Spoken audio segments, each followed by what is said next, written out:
Darth Vader is the most recognizable villain in film.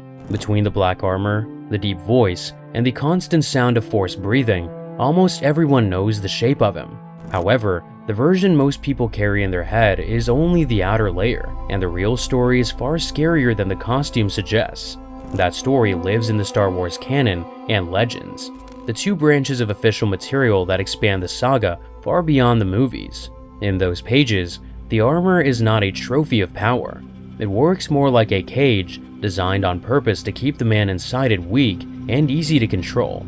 The missions he carried out are not the clean victories of an unstoppable enforcer. They add up to a long, quiet war he was slowly losing against the one person he can never defeat. And the fall that created him was not a single tragedy.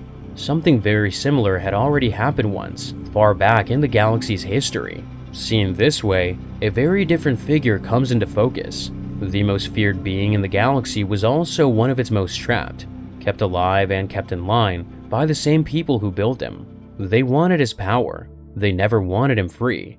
As a result, the scariest parts of Darth Vader are the ones that never needed a lightsaber at all. It starts with the machinery keeping Anakin Skywalker alive, because that machinery answered to someone else, and the man who designed it could shut it down whenever he chose. The helmet is the most important part of the entire suit. That assessment comes directly from official canon material published on StarWars.com. Without it, Vader would not survive more than a few minutes. The article breaks it down even further. The helmet is made up of 3 separate components that lock together: the outer shell, the primary mask, and the neck gaiter. Each one performs a different function. Together, they form a self-contained life support system for Vader's head and upper airway. The outer shell is the piece responsible for Vader's famous silhouette, the smooth, rounded dome that flares out at the back of the neck. It was constructed from contoured durasteel, obsidian, and plasteel, a combination chosen for extreme impact resistance. In Legends material, there are references to the shell being further strengthened through dark side alchemy, though current canon has not confirmed that detail. However, the outer shell is not just armor. It locks the other 2 helmet components into place using a powerful magnetic seal. That seal is critical to the suit's function. If the mask beneath it shifts even slightly during combat, the entire respiratory system could be compromised. A gap of even a fraction of a centimeter would allow unfiltered air to reach Vader's damaged lungs, air that could cause further tissue deterioration or trigger a respiratory crisis. As a result, once the helmet is sealed, it stays locked until it is removed in a controlled, pressurized environment. The outer shell protected the systems beneath it. However, the real engineering sat directly underneath, built into the piece that covered Vader's ruined face. Beneath the shell sits the primary mask. This is where the most complex engineering resides. The mask covers Vader's entire face, his eyes, the remnants of his nose, his mouth. All of it sits behind the curved black faceplate. Built into the faceplate are the red-tinted lenses that serve as Vader's replacement eyes. After Mustafar, his natural eyesight was severely damaged. In both canon and legend sources, the lenses compensate by calibrating colors to adjust for his weakened retinas and by enhancing his field of view well beyond normal human range. They also gave Vader access to infrared and ultraviolet spectrums, meaning he could see in total darkness and detect heat signatures invisible to everyone around him. Every Imperial officer who ever stood in front of Vader trying to maintain composure was being scanned in wavelengths of light they did not know existed. His lenses could read their body heat, their stress responses, and their physical state in real time. The mask also houses the respiratory system, the single most critical component of the suit. Vader's lungs were too badly burned to process air on their own. The system built into the mask takes in ambient air, filters out contaminants, pressurizes it to a level his damaged tissue can tolerate, and pumps it into his lungs at a controlled rate. When he exhales, the system vents the air back out through the mask's grills. That cycle, the pump in, the vent out, produces the breathing sound. It never stops. It cannot stop. In James Luceno's novel, that sound meant Vader can never truly sleep. The constant rhythm of his own respirator, echoing inside his helmet just inches from his ears, kept him in a permanent state of semi-wakefulness. When he did manage to drift off, the results were rarely restful. He was frequently awakened by disturbing visions, images of Obi-Wan Kenobi, memories of Padme Amidala, the sounds and sensations of Mustafar replaying on a loop, inside his damaged mind. Combined with the discomfort of the neural needles and the constant hiss of the respirator, Vader existed in a state of near-permanent exhaustion that only the dark side of the Force could sustain. In addition to breathing, the mask works in coordination with the belt's climate controls to regulate Vader's body temperature, a function explored further in the belt section below. Then there is the vocabulator, the device responsible for Vader's voice. His real voice was damaged beyond recognition by the searing gases he inhaled. In canon, the Star Wars Inside Intel article places the voice processing in the neck gaiter. In Legends, the vocabulator is housed in the lower mask assembly. Regardless of its precise location, it takes whatever sounds his scarred throat can produce and processes them into that deep, resonant bass that the entire galaxy has associated with incoming danger. According to available lore, a softer, more natural-sounding voice modulation was entirely possible with the technology available. But that was not the goal. The voice was engineered to project authority and menace. The mask handled Vader's breathing, his sight, and his voice. However, the third helmet component handles something even more basic, something most people never think about when they picture Darth Vader. The third component of the helmet is rarely discussed, but it changes the entire picture of Vader's daily existence. The neck gaiter. This ribbed, flexible collar wraps around Vader's neck and connects the helmet assembly to the body of the suit. Its primary function is structural. It supports the considerable weight of the helmet and protects Vader's damaged cervical spine from the strain of that load. However, the gaiter also contains a nutrient feeding tube, a detail that reveals how completely Vader's normal human functions were stripped away. Vader cannot eat. His mouth, throat, and esophagus were too badly damaged by the fires and by the surgical reconstruction that followed. The feeding tube runs down through the gaiter and connects to the suit's internal nutrition systems, delivering a liquid nutrient paste directly to his body. In Legends, the substance was identified as RepMed VitaPaste, and multiple sources note that it tasted terrible. The delivery system largely bypasses Vader's mouth entirely. He does not chew food. He does not sit down to a meal. He receives sustenance the way a patient in intensive care does, through a tube, on a schedule, with no choice in the matter. Legend sources describe feeding straws accessible inside the grills of his mask. However, Vader almost never used them in the presence of others.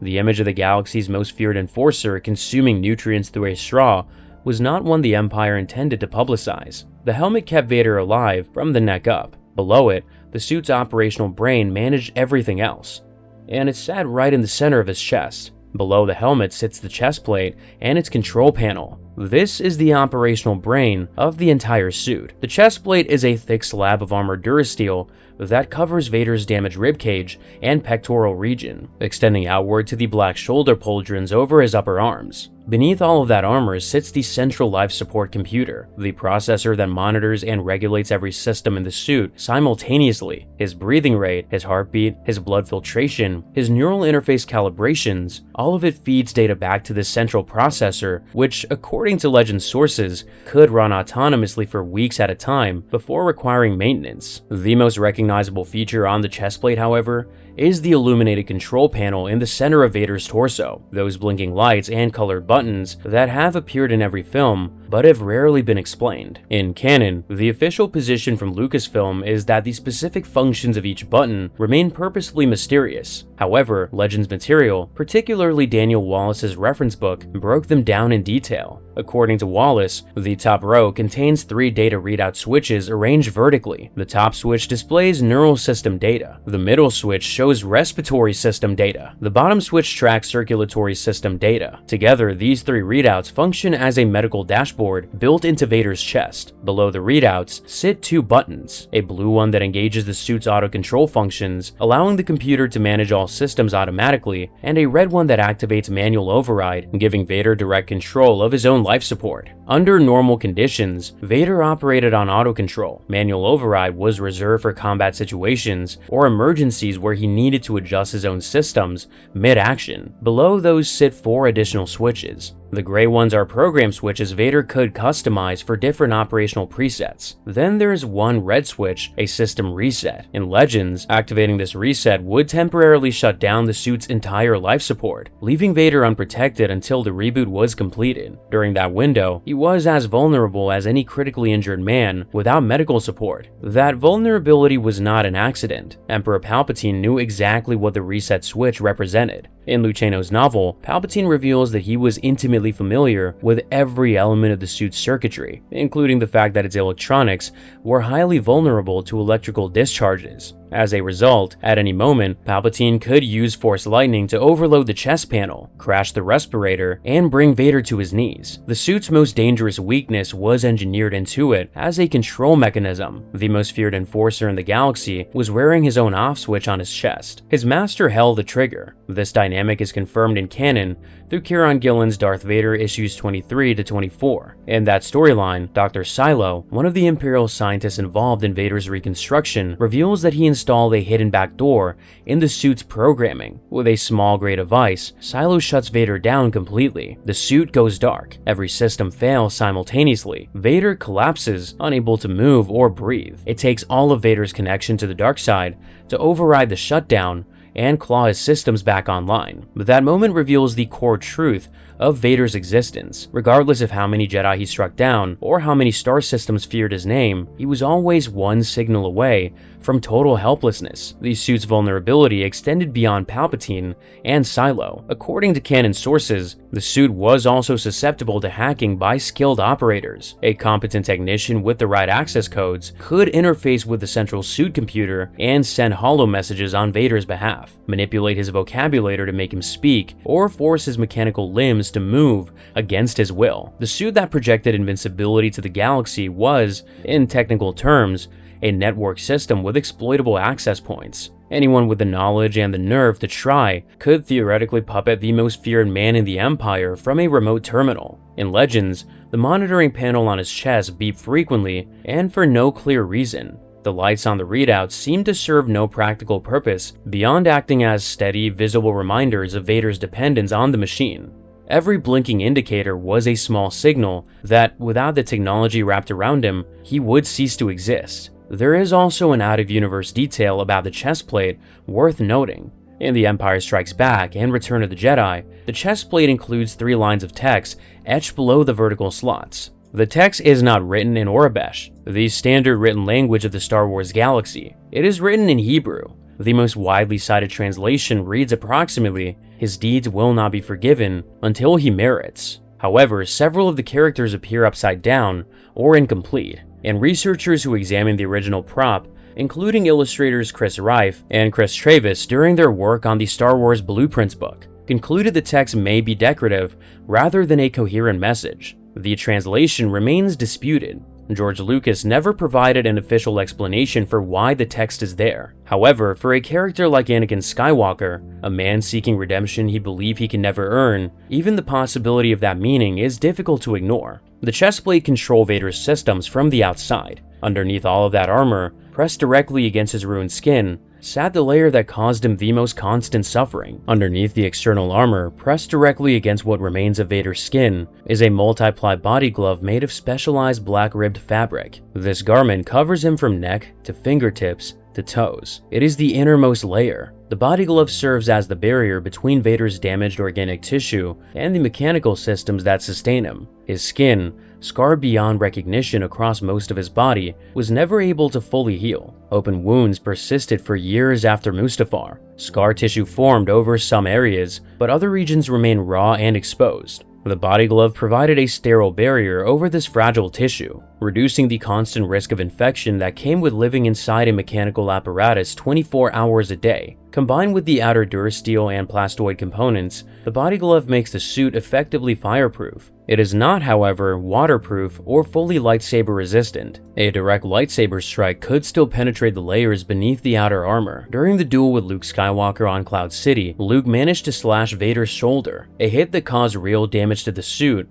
and the prosthetic systems underneath. According to canon sources, Vader maintained spare suits aboard his flagship for exactly this kind of situation. When the armor was damaged in combat, he could replace the compromised external components. However, the internal systems, the neural interface, the respirator connections, the prosthetic attachment points, could not be swapped as easily. More importantly, the body glove houses the SynthNet neural interface. This system allows Vader to move his artificial limbs. His prosthetic arms and legs are connected to his remaining organic tissue through synthetic neural fibers woven directly into the fabric. These fibers carry electrical signals from Vader's brain into the prosthetics, translating his intent into physical motion. Those neural connections, however, came at a cost that never stops. The interface requires neural needles that pierce directly into Vader's scalp and along his spine, creating permanent contact with raw, damaged nerve endings. The pain from those contact points is constant. In Legends, Vader suspected, with good reason, that Palpatine chose this method intentionally. More advanced, less painful neural interfaces existed in the galaxy. Vader's suit did not use them. The pain served a specific function within Sith philosophy. For a dark side practitioner, physical suffering fuels anger. Anger fuels hatred. Hatred fuels power. The suit was engineered to keep Vader in a permanent state of low-grade agony, feeding his connection to the dark side and keeping him at the emotional frequency Palpatine required. Yet the suit went further still. Per the 3D reconstruction log, the armor continuously injected a substance called Kuhanin into Vader's body, a chemical compound created through Sith alchemy. Kuhanin provided increased physical strength and vitality while partially dampening Vader's pain receptors. It functioned as a performance-enhancing compound flowing through his systems at all times, enough relief to keep him combat-ready, not enough to let him forget the suffering. Between the pain, the noise, the chemical injections, and the sleeplessness, Vader operated under conditions that would have broken anyone else, and the suit that sustained all of it remained under the ultimate control of someone else. The body glove kept Vader's damaged skin sealed and his prosthetics connected. Around his waist, another system managed the environment that kept everything functioning. The system's status belt around Vader's waist is a fully operational command center for the suit's climate and atmospheric regulation. Attached to the belt are two system function boxes. The right one controls temperature regulation, allowing Vader to adjust his internal climate for any environment, from sub-zero ice fields to scorching deserts. After Mustafar, his nervous system was so badly damaged that his body lost much of its natural ability to control its own heat, making this function essential to his survival. The left one controls the respiratory system's environmental adaptations, enabling the suit to handle toxic atmospheres, low oxygen environments, and brief exposure to vacuum. Together, these two devices meant Vader could operate in conditions that would incapacitate an unprotected human, a tactical advantage aboard space stations and during ship-to-ship operations. Between the belt and the body glove sits a plastoid girdle, a rigid protective piece that wraps around Vader's midsection and shields his damaged abdominal organs. Given that his internal organs were already compromised by the fire damage, this girdle served as essential medical protection. Without it, a strong blow to his abdomen could rupture organs that were barely functioning. Vader was in combat constantly. This was not ceremonial armor. It was battle gear that took sustained punishment across 2 decades of continuous warfare. The belt regulated Vader's environment. Above it, the armor's heaviest components shaped how he fought and what he lost in order to fight at all. Across his shoulders sat heavy pauldrons, armored plates estimated in Legends to weigh over 12 kilograms on each side. These shoulder guards absorbed blaster bolts and deflected glancing lightsaber strikes. They contributed to one of the suit's most significant drawbacks: its total weight. Fully assembled, the suit weighed approximately 120 kilograms, over 260 pounds of armor, circuitry, life support, and prosthetic hardware pressing down on Vader's body at all times. The man who had once been one of the most agile fighters in the Jedi Order could no longer move that way. His former combat style, acrobatic, fast, airborne, was physically impossible inside the suit. In Luceno's novel, this adaptation is described in detail. In the weeks following reconstruction, Vader struggled with every basic movement. His prosthetic legs did not respond the way organic limbs would. The pneumatic mechanisms providing joint articulation were sometimes sluggish, sometimes jerky, introducing half-second delays between thought and action. The body glove's sleeves bunched at the wrists and sagged at the elbows. Only his right arm, the prosthetic he had received years earlier after Count Dooku severed his original hand, felt close to familiar.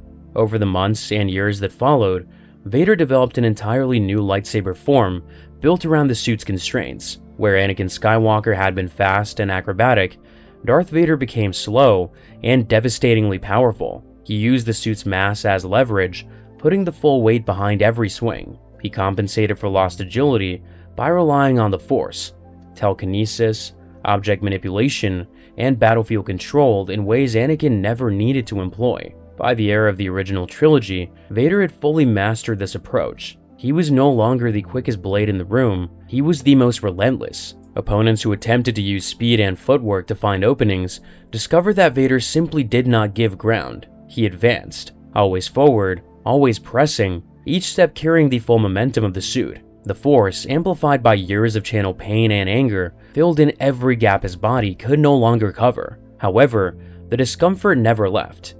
Each step carried the memory of what his legs used to feel like. Every swing of his lightsaber echoed with the absence of the arm that was no longer there. Luciano described those quiet moments with precision. All in all, he thought, this is not living. This was solitary confinement, prison of the war's sort, continual torture. He was nothing more than wreckage. That passage captures what the suit meant to the man inside it. Not salvation, not power, wreckage. The real-world design of the suit reinforces this interpretation. Costume designer John Mallow and sculptor Brian Muir built the original armor for A New Hope on a budget of approximately $1,173. Muir sculpted the helmet. Mallow drew from Ralph McQuarrie's concept art, which blended samurai armor with a deliberate skull motif. Mallow built on that foundation, using his expertise in military history, incorporating elements from World War I gas masks, German military helmets, a motorcycle suit, and clerical robes. The resemblance between Vader's mask and a human skull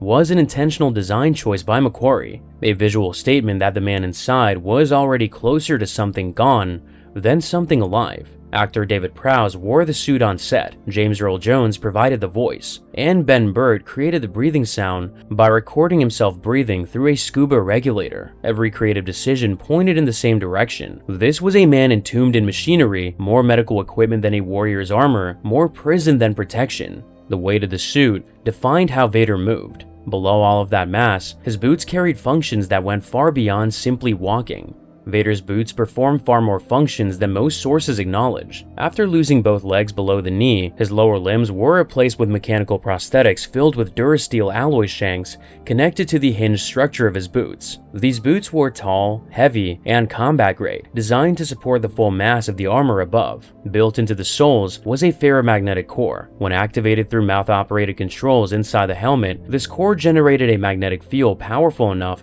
to lock Vader's boots onto metallic surfaces. He could walk across the exterior hull of a Star Destroyer in zero gravity, maintain footing on an unstable deck during combat, or anchor himself to the floor while using telekinesis with both hands. For someone who spent the majority of his time aboard warships and battle stations, this was a tactical necessity. The boots themselves were thick-soled and all-terrain rated, designed to function across ice, volcanic rock, metal deck plating, sand, and any other surface the Empire's enforcer might encounter. The heavy treads and reinforced structure also served a secondary purpose. The sound they produce, that slow, echoing, rhythmic footfall that preceded Vader down every corridor, became another psychological weapon. Aboard the Death Star, aboard Star Destroyers, and in the halls of Imperial command stations, officers and troops could hear Vader approaching long before they saw him. That sound alone was enough to silence conversations, straighten postures, and raise heart rates. The prosthetic legs connecting to the boots use mechanical hinges rather than the more advanced articulation available in the galaxy, another deliberate limitation consistent with the suit's design philosophy. The boots anchored Vader to the ground. Behind him, one final piece of external armor completed the silhouette and served a purpose most people never considered. The cape appears aesthetic at first glance, a long black coat adding to Vader's silhouette. It was woven from armor weave, a specialized combat fabric durable enough to resist blaster fire and burning fuel. The cape extends from Vader's shoulders past his boots, and that full body length was by design. It acts as a protective shroud over the suit's exposed joints, gears, and circuitry, preventing foreign particles, dust, debris, ash, and sand from infiltrating the gaps between armor plates and damaging the mechanical systems beneath. Sith. Over time, even microscopic grit could accumulate between gears, corrode wiring, and degrade prosthetic joints. The cape prevented that from happening. In Legends, one source specifically notes the cape protected Vader from sand, the material that Anakin Skywalker once described as coarse and rough and irritating. For the suit's mechanical systems, that description was technically accurate. Sand was a genuine threat to functionality. The cape also contributed to the visual authority established by the suit's historical design influences. In medieval and military tradition, a commander's cloak signaled rank and power. In practical terms, it made Vader look larger, more ancient, and more imposing. When he moved through an Imperial corridor with that black fabric in motion behind him, the visual effect communicated something beyond a man in armor, and for Palpatine's purposes, that visual was part of the function. By the time the armor was complete, nothing about it was random. Every material, every limitation, every built-in weakness reflected deliberate choices made after Mustafar. What emerged was more than a medical device. It was a system that determined how its wearer moved, fought, and survived. The suit did not just replace what Anakin Skywalker had lost, it changed him. It shaped his combat style, set clear physical limits, and tied his life to machinery that could be monitored and, if needed, shut down. He remained powerful, but he was never fully independent. To the galaxy, Darth Vader looked unstoppable, the physical symbol of Imperial authority. The image worked. The truth was more fragile. Every step, every breath, every display of strength depended on technology that required constant control and oversight. The armor projected dominance. Its function depended on maintenance. That is the core truth of Darth Vader's suit. It was a brilliant solution to catastrophic injury, one that preserved immense power while locking that power inside rigid boundaries. It kept him alive long enough to serve the Empire, and in the end, it kept him alive long enough to make his own final choice. The suit kept Anakin Skywalker alive, but Palpatine still had to break in the man who would wear it. In Legends accounts, that work started on the operating table in the first hours after Mustafar, and those early days decided what kind of weapon Vader would become. The surgical droids had worked on him for days inside the newly christened Emperor Palpatine's Surgical Reconstruction Center on Coruscant. The Legends novel The Rise and Fall of Darth Vader describes the procedure in harrowing detail, noting that no anesthetics were administered because the chemicals would thin the midichlorians in his blood, and Palpatine refused to risk weakening whatever remained of the Force inside a body that was already more ruined than man. So Vader felt everything, from cold metal blades slicing into flesh still raw from Mustafar, to shattering bones pulled free and replaced with plastoid, to lasers grafting prosthetic limbs onto stumps that hadn't finished burning. He screamed through all of it for days while Palpatine watched from the shadows, stepping forward only when the droids announced the construction was complete. But the helmet sealing shut did not create Darth Vader. It only exposed a problem Palpatine still had to solve. When the pressurized bodysuit locked into place and the vocabulator gave him a voice his throat could no longer produce on its own, the words that came out had nothing to do with the Sith or the Empire or galactic conquest. Vader's first conscious act was to ask about Padme, whether she was safe or alive. Palpatine answered in his most sympathetic tone. In his anger, it seemed Vader had killed her. It removed the one thing that might have made Vader turn back, the possibility that Padme was still alive. It left him with nothing to reach for except the suit and the title Palpatine had already prepared for him, and Vader's reaction proved that he was not yet the weapon Palpatine needed him to be, because he lashed out immediately, reaching through the Force for Palpatine's throat, trying to crush the man who had just destroyed him. The Revenge of the Sith novelization frames this moment in mythic terms, describing Vader as a painter gone blind or a composer gone deaf, someone who could remember where the power used to be but could only touch a memory of it now. He shattered droids and buckled walls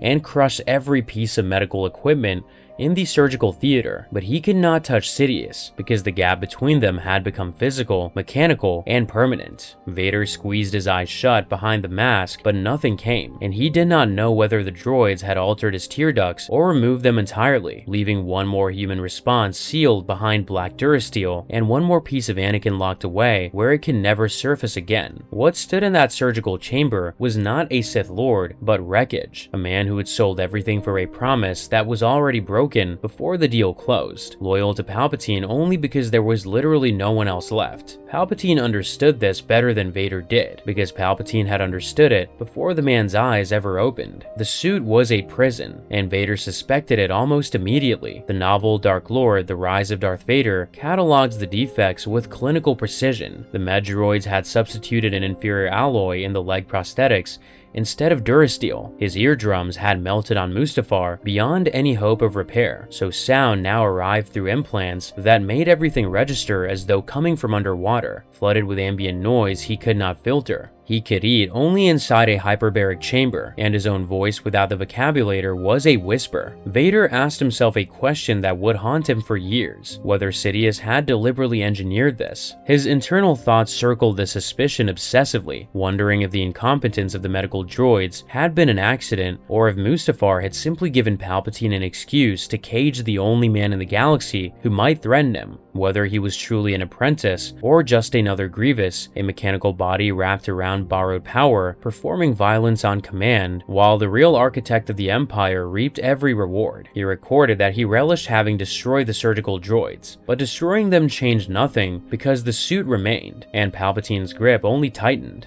Palpatine did not comfort Vader or give him time to grieve, to adjust, or to sit with the magnitude of what had happened. He gave him a job. Palpatine handed Vader a task designed to prevent the most dangerous thing a broken Sith apprentice could do, which was sit still long enough to realize the entire bargain had been a lie. In one telling, it was the Marcana mission, where clone commandos had deliberately refused to comply with Order 66, and Palpatine identified the cause as contagion brought about by fighting alongside the Jedi for too many years. Vader was sent to demonstrate to those soldiers the cost of independent thought and refusing orders in the new Empire. The mission was Palpatine's first real test of his apprentice, a punishment detail designed to establish Vader as the physical embodiment of Imperial authority rather than a straightforward Jedi hunt. A second Legends account from the same period goes further. In this telling, the mission cut even deeper because Palpatine ordered Vader to earn his own lightsaber, not receive one, but earn it by finding a Jedi, killing them, taking their Kyber crystal, and corrupting it with the dark side until it bled red. Palpatine could easily have handed Vader a finished weapon since Sith Lords maintain stockpiles, but giving Vader a blade would have made him a passive recipient of Sith identity, someone who inherited the role rather than paid for it. Forcing him to hunt and kill and corrupt required active participation at every stage. Palpatine did not just want obedience, but wanted Vader to feel responsible for walking deeper into the trap so that the cage would feel, at least in part, like something Vader had built around himself. And when Vader sat down to construct the hilt, something happened that no amount of Sith ritual could override. Because he tried to design something new, something that belonged entirely to him, and instead ended up building a black version of the lightsaber he had carried for over a decade, every component mirrored the weapon he had lost on Mustafar. The thick ridged hand grip, the high output diadium power cell, the dual phase focusing crystal, the forward mounted adjustment knobs, the beveled emitter shroud. It was muscle memory of a dead man reaching through prosthetic fingers and recreating the only weapon design those hands had ever known. The one difference was the grip, because his new hands were too large to duplicate the loose hold Anakin had favored, so the hilt had to be made thicker and longer. And the result was, in the text's own words, inelegant and verging on ungainly. A ghost of the old weapon built by hands that can no longer be the person who designed it. Whether it was the Jedi Knight Bolsh attack on Marcana or the combat specialist Karak and Phila on a mountain fortress, the same dynamic played out. Vader affecting the power of Anakin Skywalker and found something far less. His fighting style was stiff, clumsy, and mostly vertical, with observers noticing stances borrowed from Ataru and Suresu, while he appeared to lack a cohesive style of his own. He was powerful in bursts, but moved like a man wearing someone else's body, never fully in command of what his limbs would do. An undistinguished Jedi Knight managed to wound his forearm during their duel, and Vader was stunned because only Dooku, Ventress, and Obi-Wan had ever been skilled enough with a blade to injure him. Yet now, a mid-tier knight had drawn first blood. He asked himself whether the loss of his natural limbs had also cost him strength in the Force, and the voice that answered was the one he feared most. Not Palpatine or Obi-Wan, but the specter of Anakin, the little slave boy from Tatooine, whispering that the Chosen One had died on Mustafar even if the body had refused to follow. Because of his artificial limbs, Vader can never generate Sith lightning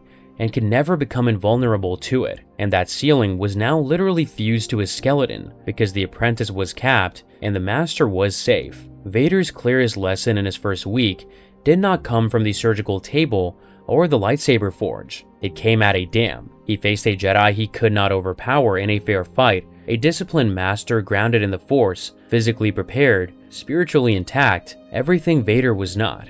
In a straight contest, the Jedi wins, and he does win, outmaneuvering the stiff, vertical rage-fueled aggression, pushing Vader back, and proving that fury without precision is just noise. And then Vader changes the terms of the fight entirely by attacking the dam and threatening a city full of people who have nothing to do with the duel, flooding the battlefield with the lives of thousands of civilians and turning their existence into a tactical problem his opponent cannot ignore. In Phila, because his nature as a Jedi is formed around protecting the innocent and weaves compassion into every reflex he has, divides his attention and turns from the fight to the rescue, and Vader kills him. Not because Vader became a better duelist between the first clash and the second, and not because rage unlocked some hidden reservoir of power, but because Vader discovered something Anakin Skywalker would never have allowed himself to learn. That morality creates predictable behavior. That single insight defines the next 2 decades of galactic history more than any Force power or lightsaber form ever could, because it is the logic behind every officer Vader chokes for failure, every rebel stronghold he raids by targeting supply lines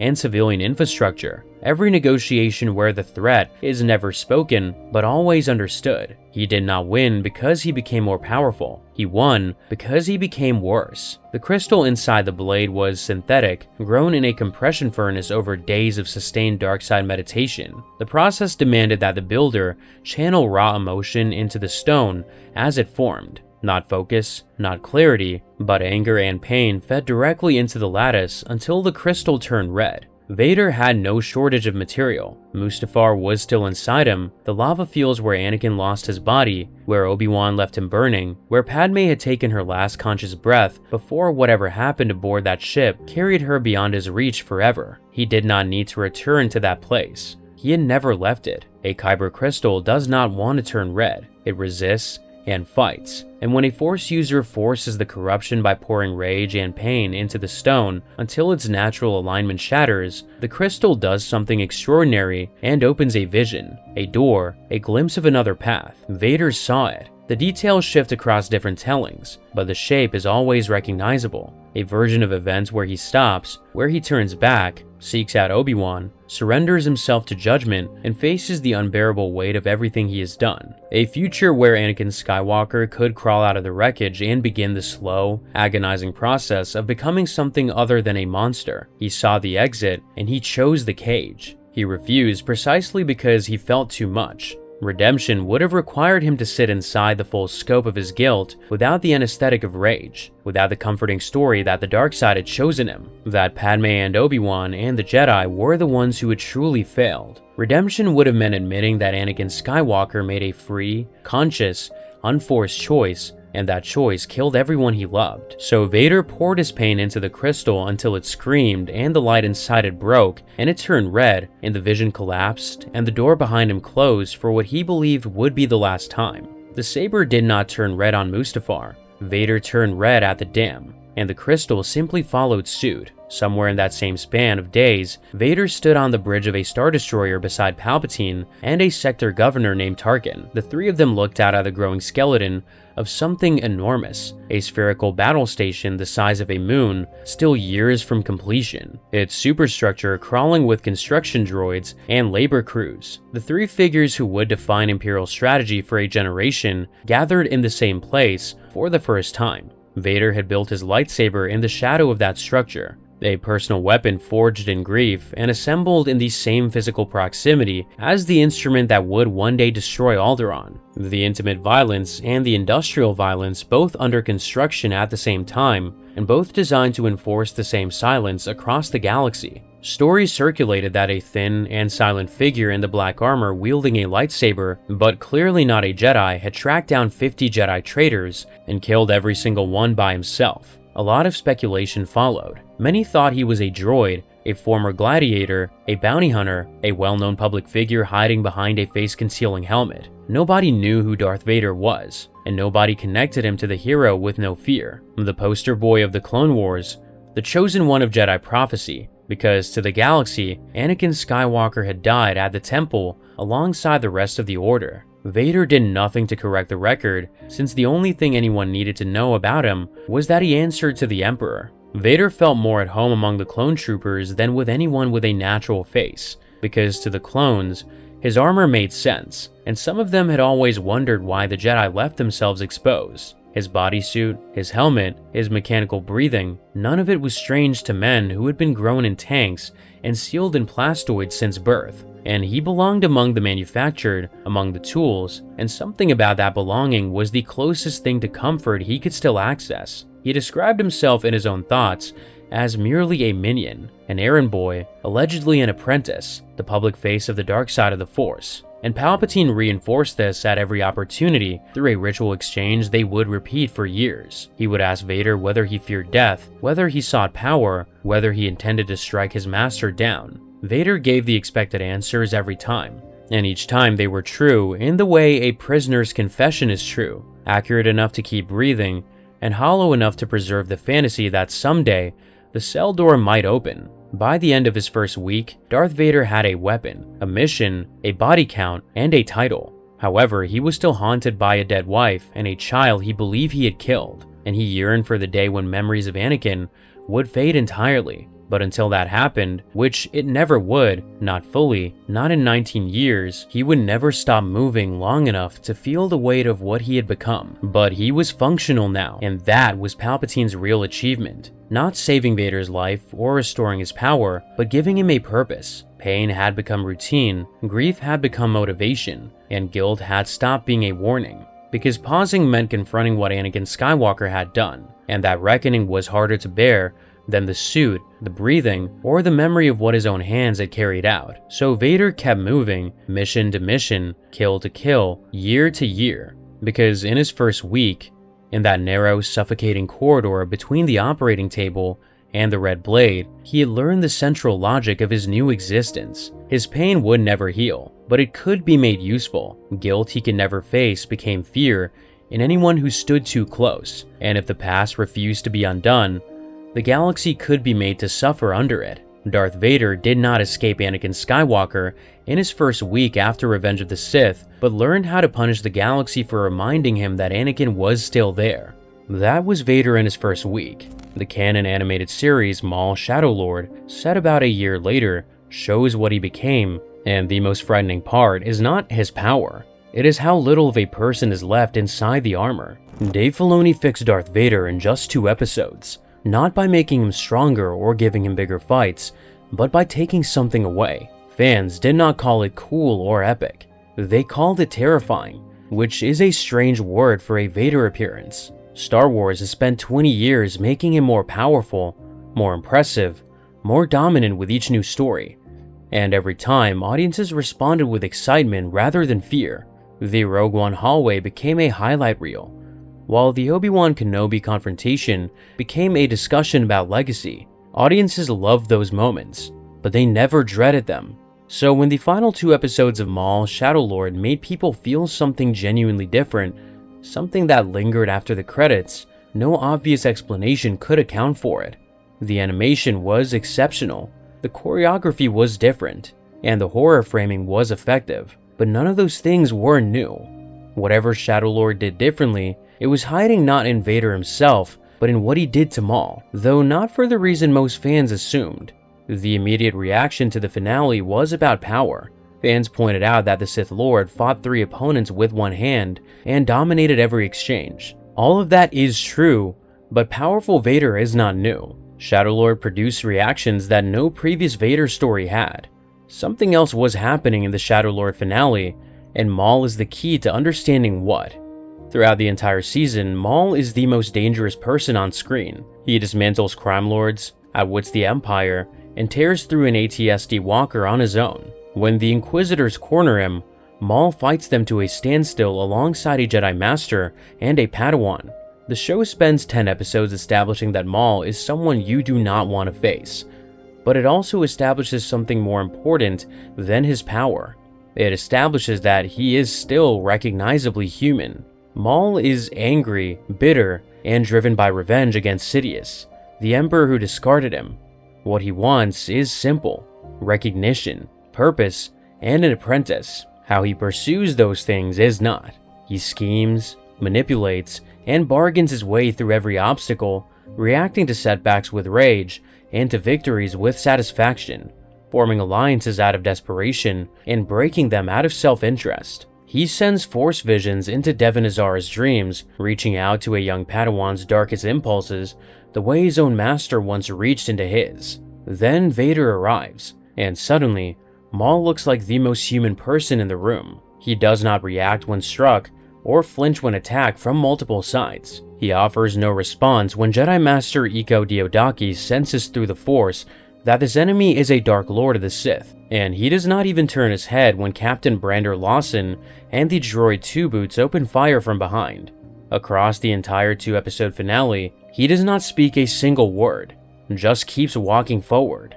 Supervising director Brad Rao explained at the premiere that the guiding principle for the animation was that action always has to tell a story. Vader's blocks are the smallest possible adjustments, while his offensive swings are heavy and mechanical, aimed at ending the fight rather than extending it. He punches through a stone wall because it is in his way and does not care enough to go around it, and collapses pillars to close off escape routes, not to injure, but to narrow options. All of that choreography is communicating one thing: indifference. The Inquisitors fought with speed and aggression because they wanted to win, while Vader barely moved because the outcome was not in question. Speed suggests effort. Steadiness suggests certainty. Maul screams at the Jedi to run, collapses ceilings to buy seconds, improvises escapes, and looks for any angle that might keep him alive. His eyes are wide with recognition and fear as he pieces together who this opponent must be. Vader responds to none of it. Maul's 25 years of history give his fear perfect clarity. He survived being cut in half by Obi-Wan Kenobi, built a criminal empire, seized Mandalore, and fought Darth Sidious himself.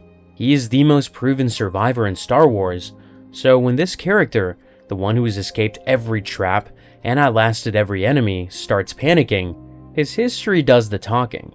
The horror of the finale is not power, but absence. The total lack of anything recognizable as a person inside the suit.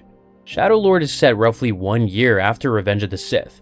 Vader has been in the armor for barely 12 months, and Anakin Skywalker is already this far gone. The finale resembles Michael Myers and Jason Voorhees more than any traditional Star Wars duel, but the comparison is more specific than slasher films in general. Slasher villains are frightening because they keep coming, whereas Vader is frightening because he does not register that anyone is there. He processes rather than hunts, arrives rather than pursues. The horror is not in his abilities, but in the fact that nothing standing in front of him seems to exist to him. The finale sustains that feeling for 30 unbroken minutes. The Rogue One hallway lasted about 90 seconds, a burst designed to electrify. Shadow Lord holds the encounter across the entire final episode with no cutaway, no comic relief, and no last-second reversal. Just the slow, steady narrowing of options until only Maul and Devon remain. The pressure never releases, because the show spent an entire season building these characters, watching them struggle and survive, and form reluctant bonds, which means the 30-minute collapse hits differently than any brief set piece ever could. In the Clone Wars, Maul faced Sidious on Mandalore and lost badly, but even in that loss, the scene had a relationship inside it. Sidious spoke to him and taunted him, while Maul begged and bargained in return. It was cruel and unequal, but it was still an exchange between two characters who recognize each other. Sidious saw Maul as a former tool, a failed experiment, something to be toyed with before being put away. That cruelty is personal, It comes from a place of superiority, but also of engagement, because Sidious cared enough to be cruel. Here, against Vader, none of those options exist. There is nobody to bargain with and nobody to engage, not even malice, because that requires recognizing the person standing in front of you. Maul is not losing a fight, he's being processed.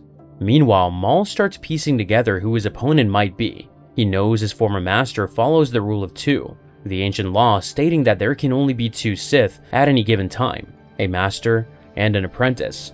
From the Clone Wars Season 7, Maul already knew that Sidious had been grooming Anakin Skywalker as his replacement, the same Anakin whose path Maul himself altered by killing Qui-Gon Jinn in The Phantom Menace, the Jedi who believed in the boy, freed him from slavery, and fought to have him trained. Without that death, Anakin's path might have been completely different. In a way, Maul created whatever is now trying to kill him. The head writer revealed after the finale that Maul's realization is not clean. Whatever is inside the armor, Maul cannot tell if it killed Anakin or used to be him. A taunt would mean there is still a person in there, and the silence suggests there is not. Every previous Vader story pulled the mask off a little further. The prequels gave him a childhood and a tragic fall. The Clone Wars gave him a brotherhood with Obi-Wan and a Padawan he genuinely cared about. The comics opened up his inner world in the days after the suit went on. Those memories changed the way the mask looked. It stopped being a symbol of menace and became a symbol of loss. With each new story, however, something happened that nobody was tracking. The more audiences understood Vader, the less they feared him. By the time Shadow Lord arrived, Vader had become the most well-understood villain in popular culture. Shadow Lord reversed that entire process in a single night. Many of the animators who built this version of Vader were the same people who animated his first appearance in Rebels over a decade earlier. In Rebels, when Ahsoka slashed Vader's mask open, the voice of Anakin Skywalker briefly bled through, a glimpse of someone still suffering underneath. Shadow Lord seals that crack shut. In Rebels, Vader was devastating but survivable. Canon and Ezra faced him on Lothal and escaped with their lives. On Malachor, Ahsoka dueled him and reached the person underneath when his mask cracked open, telling him she would not leave him. For a brief moment, Anakin looked back at her. Shadow Lord removes both of those possibilities. Nobody runs successfully without someone else dying in their place, and nobody reaches the man inside the armor because the armor offers nothing back.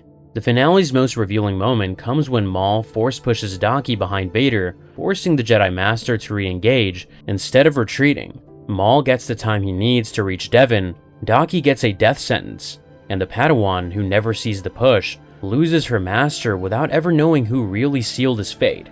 Filoni, at the premiere, explained why Vader can never make a choice like that. He said Maul is still struggling to let go of hate, while Anakin got consumed by it. If Vader were to face what he did, Filoni said, it would destroy him more than any Jedi ever could. The fix is not a new Vader, but the one audiences first met in 1980.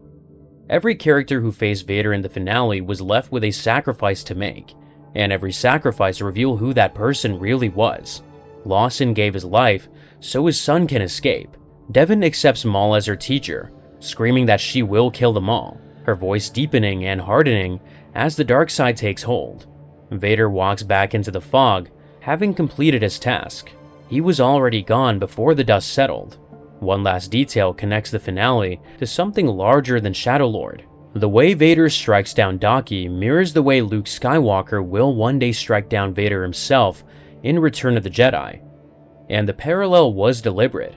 Luke's decision to throw his lightsaber away only carries weight if Vader is genuinely terrifying. If the man behind the mask is visible, mercy is easy. If he's not, mercy becomes the bravest act in the saga.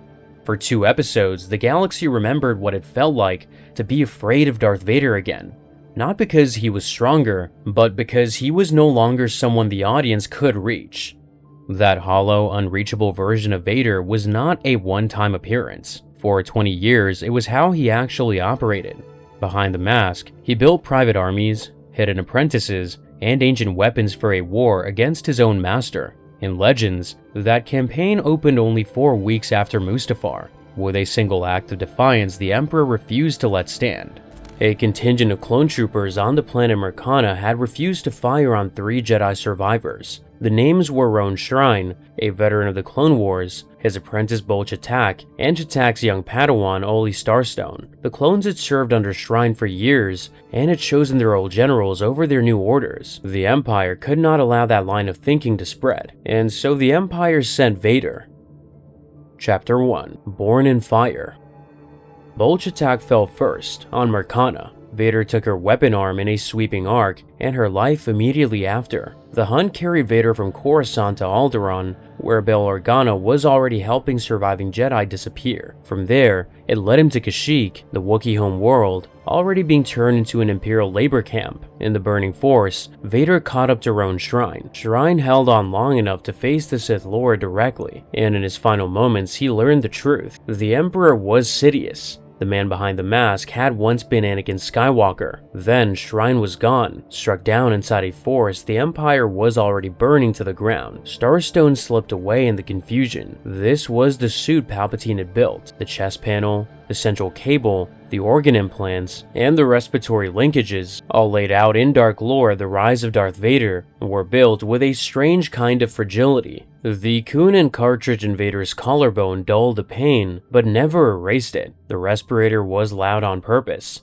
And when Vader had tested his master in the first hour after Mustafar by reaching out with the Force to choke him, the answer had been Force lightning straight through the armor that nearly stopped his heart. The Dark Lord could not even use lightning offensively after that day. The suit was not built to make him invincible, it was built to make him obedient. While the Mercana hunt was still unfolding, an older Jedi named Shadé Potkin had been setting a trap of her own. In the one-shot Star Wars Purge, Potkin had gathered 7 other Jedi on the prison world of Kessel and seeded the rumor that Obi-Wan Kenobi himself would attend. The bait was perfect. The Dark Lord arrived with a contingent of clone troopers, walked into the ambush, and learned within the first seconds that the Jedi were ready for him. Some carried Cortosis blades, an ore that could short out a lightsaber on contact. Sui Choi did what no Jedi had managed since the fire on Mustafar. He took Vader's sword arm in a single stroke. Choi later threw his own weapon and cracked the faceplate over the eye. Boltar Swan refused to strike the disarmed Dark Lord. Kofi Arana, less merciful, ended her instead. Vader, recovering, ripped Potkin's Cortosis blade out of her grip with the Force and drove it through Arana. 5 of the 8 Jedi fell to the Dark Lord directly. The remaining 3 were cut down by his clone stormtroopers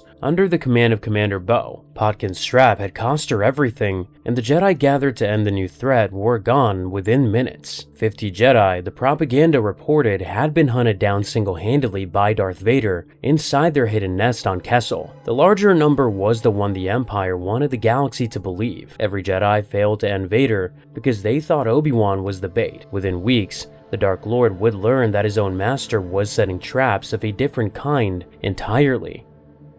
Chapter 2: Building the Empire.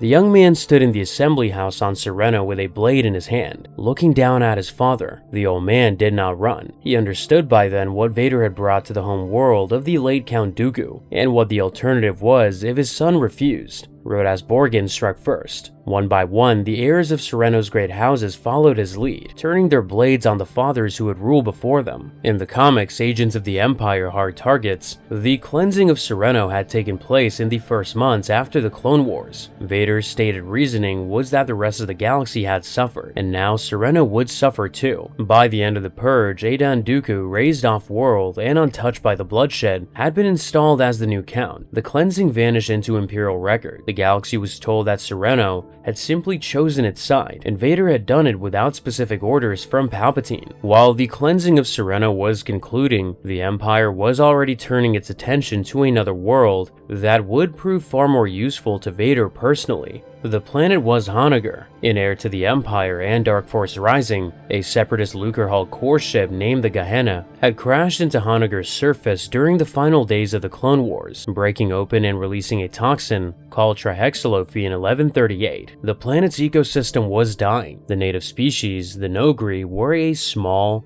gray-skinned, intensely territorial people whose entire warrior caste had grown up with edged weapons. When Vader's transport arrived to inspect the contamination, the Noghri did exactly what their culture demanded. They eliminated a stormtrooper escort with knives. Vader survived the ambush, and he was impressed by it. The deal he offered was simple. The Empire would send decontamination teams, restore the soil, feed the survivors, and pull Honoghr back from the edge. In exchange, the Noghri would serve. The Empire never restored Honoghr. The soil remained poisoned, the harvests kept failing, and the Noghri became dependent on the Empire for survival. Their young warriors were taken off-world and trained as death commandos. Their existence was deleted from official Imperial records. They serve Vader and Palpatine directly. They call Vader savior in their own language. They called his bloodline Malariush, and the recognition would matter decades later when an Alderaanian senator's daughter walked into their camp and they smelled their savior on her. Vader now had a private army no one in the Empire knew existed. The problem was that the Empire did not need a private army of Vaders. The Empire had millions of stormtroopers,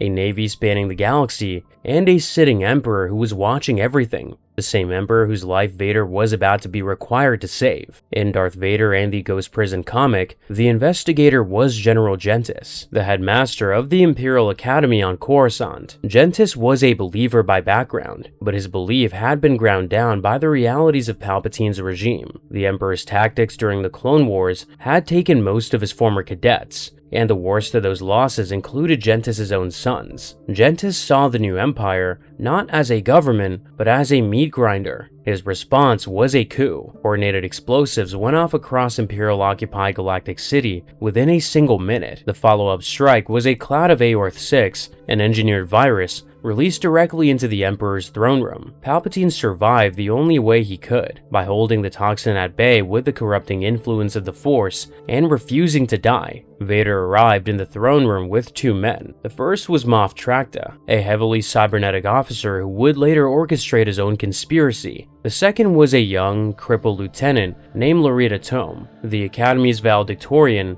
a cadet who, by all counts, should not have survived the day. Tome survived, and so did Palpatine. Barely. The three men carried the Emperor off Coruscant. The destination was a place Vader remembered from his life as Anakin Skywalker. It was called the Prism, a Jedi black site in the Diab system used during the Clone Wars to hold prisoners the Council could not officially process. Anakin had captured many of those prisoners himself. Now, as Vader, he knew exactly where they had gone. 207 of them were still alive inside. He freed them all and turned the chamber into a tournament fought for the right to serve the Empire. Only 33 survived. Those 33 were handed to Moff Tracta as the foundation of a new elite Imperial unit, and the rest were left behind as the price of admission. The coup ended the way coups under Palpatine usually ended. Tarkin, summoned to Coruscant to be tested, was intercepted and proven loyal. The conspirators were lined up and put down. Gentis himself was struck down by Palpatine personally with Force lightning, while the old general was holding his dying son, Call, in his arms. Tracta was elevated to Grand Moff. The crippled cadet Tome was promoted to Admiral. That promotion lasted a day. Vader threw Loretta Tome off a balcony. The reasoning was simple. Tome had been too capable. He had survived the bioweapon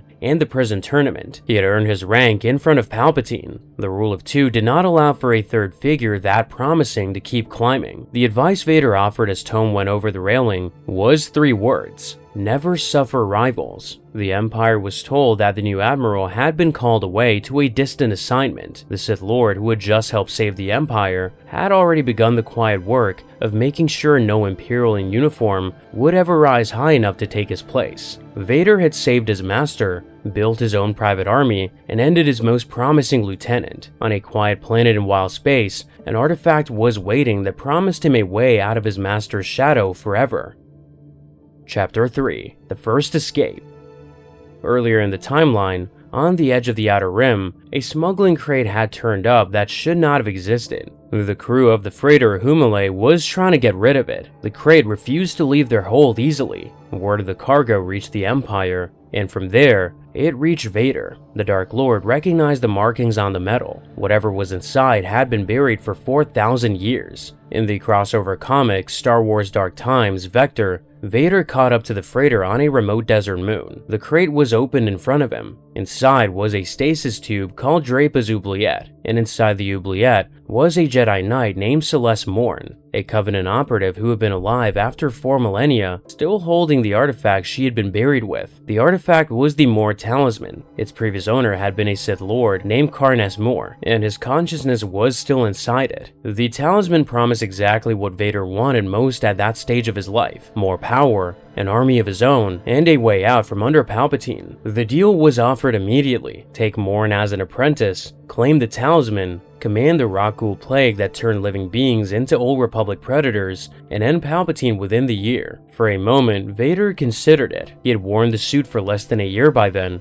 and the Cold War with his master was already a daily problem. But Moore's consciousness would not stay quiet inside an apprentice's mind. Whoever wore the artifact would eventually become Moore. Trading enslavement to Palpatine for enslavement to Moore was not a way out. It was the same cage, with different bars. He refused. Morn, who had spent 4,000 years watching Carnes Moore eat people from the inside out, agreed with him. She refused to hand the talisman over, and refused to let him take her. The duel that followed was short. Vader was the stronger fighter, but Morn held the talisman, and the talisman had options. She turned it on the clone troopers Vader had brought to the moon, and they were transformed into Rakghouls inside their own armor. The plague spread through Vader's landing force in minutes. The Sith Lord retreated from the moon, with the artifact still in Morn's possession. But the retreat was not what mattered most. The historian acting as the buyer for the Humale's cargo at the meeting on Eridus, Thane Patori, had been Vader's agent from the beginning. The crate had never been the smuggler's to sell. The bigger problem was not Morn, it was the Emperor. Vader left the desert moon with a lesson he would carry for years. Existing Force users came with their own histories and their own masters. If the Dark Lord wanted a partner he could trust, he was gonna have to build one from scratch. Vader had refused one chance at escape. The next one would not be an artifact, it would be a child,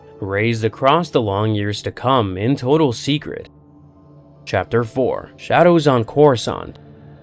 The rain on Coruscant fell in narrow streets that had not seen direct sunlight in centuries. Captain Gregor Typho stood at the back of one of those streets with a blaster raised, watching the cybernetic shape of Darth Vader move closer through the runoff. Typho had loved Padme Amidala like a sister. The reports out of Mustafar had named the new Sith Lord. He had taken her life. Typho pulled the trigger. Vader survived the shot. He had survived worse by then. Later, in Coruscant Nights 2, Street of Shadows, Captain Typho asked whether any part of Anakin Skywalker still remained inside the suit. Vader answered that the man Typho was searching for was dead. The hunt that brought Vader into that alley had begun 3 months earlier. Across the Coruscant Nights trilogy, Jedi Twilight, Street of Shadows, and Patterns of Force, Vader's obsession centers on one specific survivor of Order 66. The Jedi was Jax Pavan, one of Anakin Skywalker's fellow temple students. To Pavan, Vader was simply another Imperial executioner. Vader, however, remembered exactly who he was hunting. The Dark Lord chased Pavan through Coruscant's lower levels and walked into traps set by an underground resistance cell called Whiplash. One of those traps involved a rare extract called Boda, a force-amplifying substance from the planet Drongar, which Vader actually swallowed in the third novel, believing it would strengthen his connection. The trip put him on the ground. The Whiplash leadership walked out the door while the Sith Lord was lost inside his own head. Pavan survived every encounter, and Vader's pursuit dragged on longer than the Emperor expected. Eventually, Palpatine decided one Jedi Hunter was not enough. Palpatine was already training a second apprentice. In The Last of the Jedi, the candidate was Ferrus Olin, once Anakin Skywalker's rival as a Padawan, who was pushed out of the Order years before the Clone Wars ended. The Emperor offered him a path back to power, with the apprenticeship waiting if Olin proved strong enough. The unspoken half of the offer was that the position would only open when Vader was no longer alive to fill it. Vader was told what Palpatine had done, and Vader's answer to it was Roan Lands. Lands was Olin's closest friend and business partner on the planet Balassa, and in Secret Weapon, the 7th book in the series, Vader went there personally. He found Roan Lands in front of of Ferris Olin in a public square, and he ended him there. The Dark Lord was not going to be replaced by a man who had not yet earned it. Olin watched his closest friend fall and could do nothing to stop it. There was one Sith Lord in the suit, and the suit was not vacating its position for anyone the Emperor decided to elevate. The Cold War had taken on a public shape, with proxies dying for it. Vader had spent years chasing Jedi shadows on Coruscant, but the most powerful weapon he ever built wasn't an artifact, wasn't a backup apprentice, and wasn't anyone Palpatine knew about. It was a child. Chapter 5: The Secret Apprentice.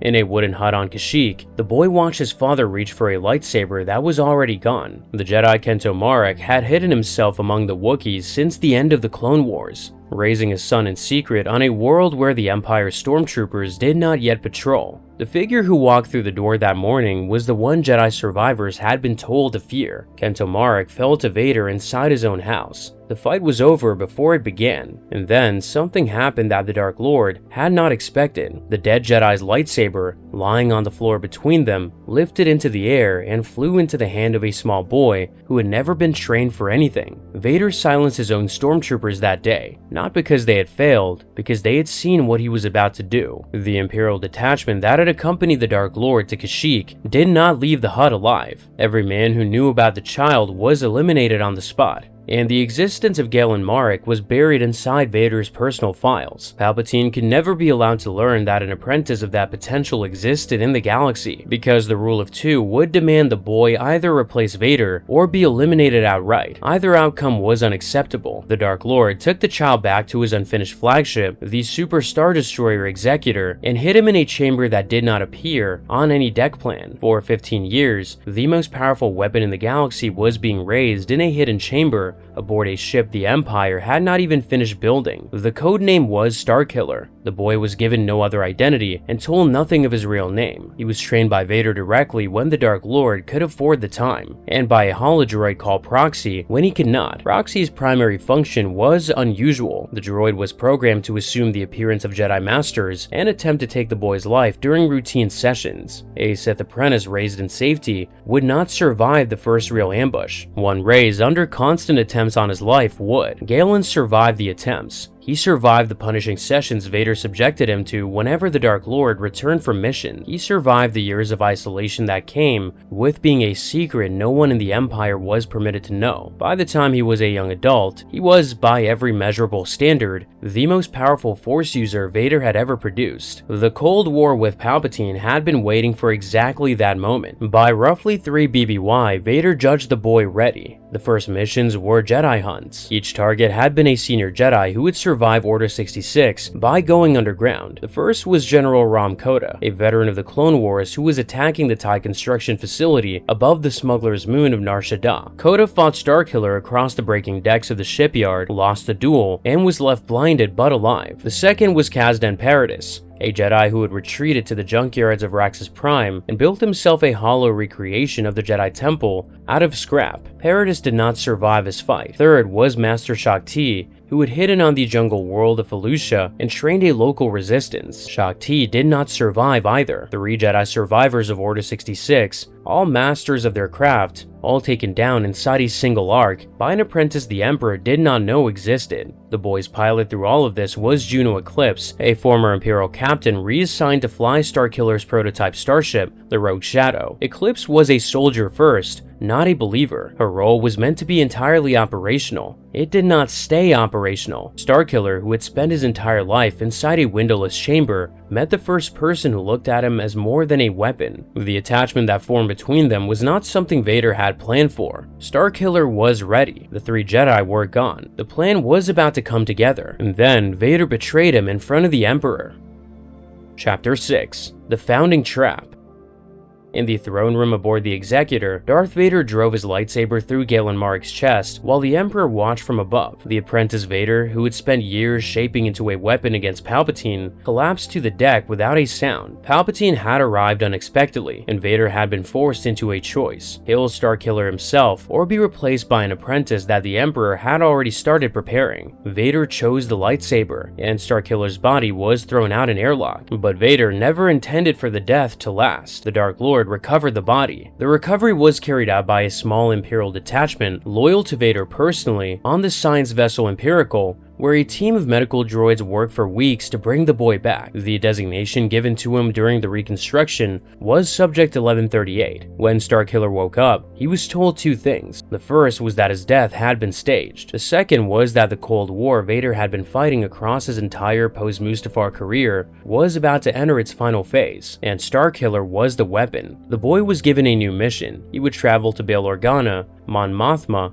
Garm Bel Iblis, and Ramkota, the four most credible voices of the resistance left in the galaxy, and convinced them to gather in one place to form an alliance. The location was Corellia. The signing was scheduled for 2 BBY. Starkiller did the work. The four leaders met in secret on Corellia in the year planned. The pact they signed there was called the Corellian Treaty, and it would become the founding document of the Rebel Alliance. It was also a trap. Vader had not sent Starkiller to build an alliance. Vader had sent Starkiller to bait one. The whole point of gathering the four Resistance leaders in a single room was to remove them from the galaxy in a single afternoon. Imperial forces arrived at the Corellian estate within minutes of the signing. All four were captured alive and taken aboard the still unfinished first Death Star, where Palpatine was waiting personally to deal with them. Starkiller was supposed to be there too. He was supposed to be at his master's side, watching the foundation of any future resistance get put down in front of him. The boy did not do that. Starkiller turned on Vader. In the light side ending of The Force Unleashed, the official Legends version, Starkiller fought his way through the Death Star, freed the four senators, and held off Palpatine and Vader long enough for them to escape aboard a stolen shuttle. He did not survive the fight. The last action of his life was choosing, for the first time, what he wanted his weapon to do. He gave his life so the people Vader had been trying to capture could keep running. The Empire was told that the rebellion had been crushed before it began. The galaxy was told nothing at all. The four senators, hidden somewhere in the Outer Rim, knew exactly what had just happened. They had been gathered together to be ended. They had been saved by the apprentice of the Sith Lord who had organized the trap. They would not let Starkiller's choice mean nothing. Princess Leia Organa proposed a symbol. She selected the Marek family crest, the only thing Galen had carried out of his father's hut on Kashyyyk all those years ago. The crest was redrawn, adopted formally by the founding senators, and added to every banner, fighter, helmet, and broadcast the new Rebel Alliance would put out for the next 30 years. The Starbird, the symbol that Luke Skywalker would eventually fly under at the Battle of Yavin, was not an ancient emblem of the Old Republic and not a creation of Mon Mothma's staff. It was the family crest that the boy Darth Vader had stolen from his father, raised in secret across the long years of his training, struck down in front of an emperor, brought back to life, sent to gather the rebellion's founders into a single room, and tried to use the bait in a trap. The rebellion existed because of Vader's failed conspiracy, and its symbol belonged to the apprentice he had betrayed. Starkiller was gone, but Vader could not let him go. So he did the only thing a man like Vader could do. He made another one, and then he made hundreds. Chapter 7: The Last Years.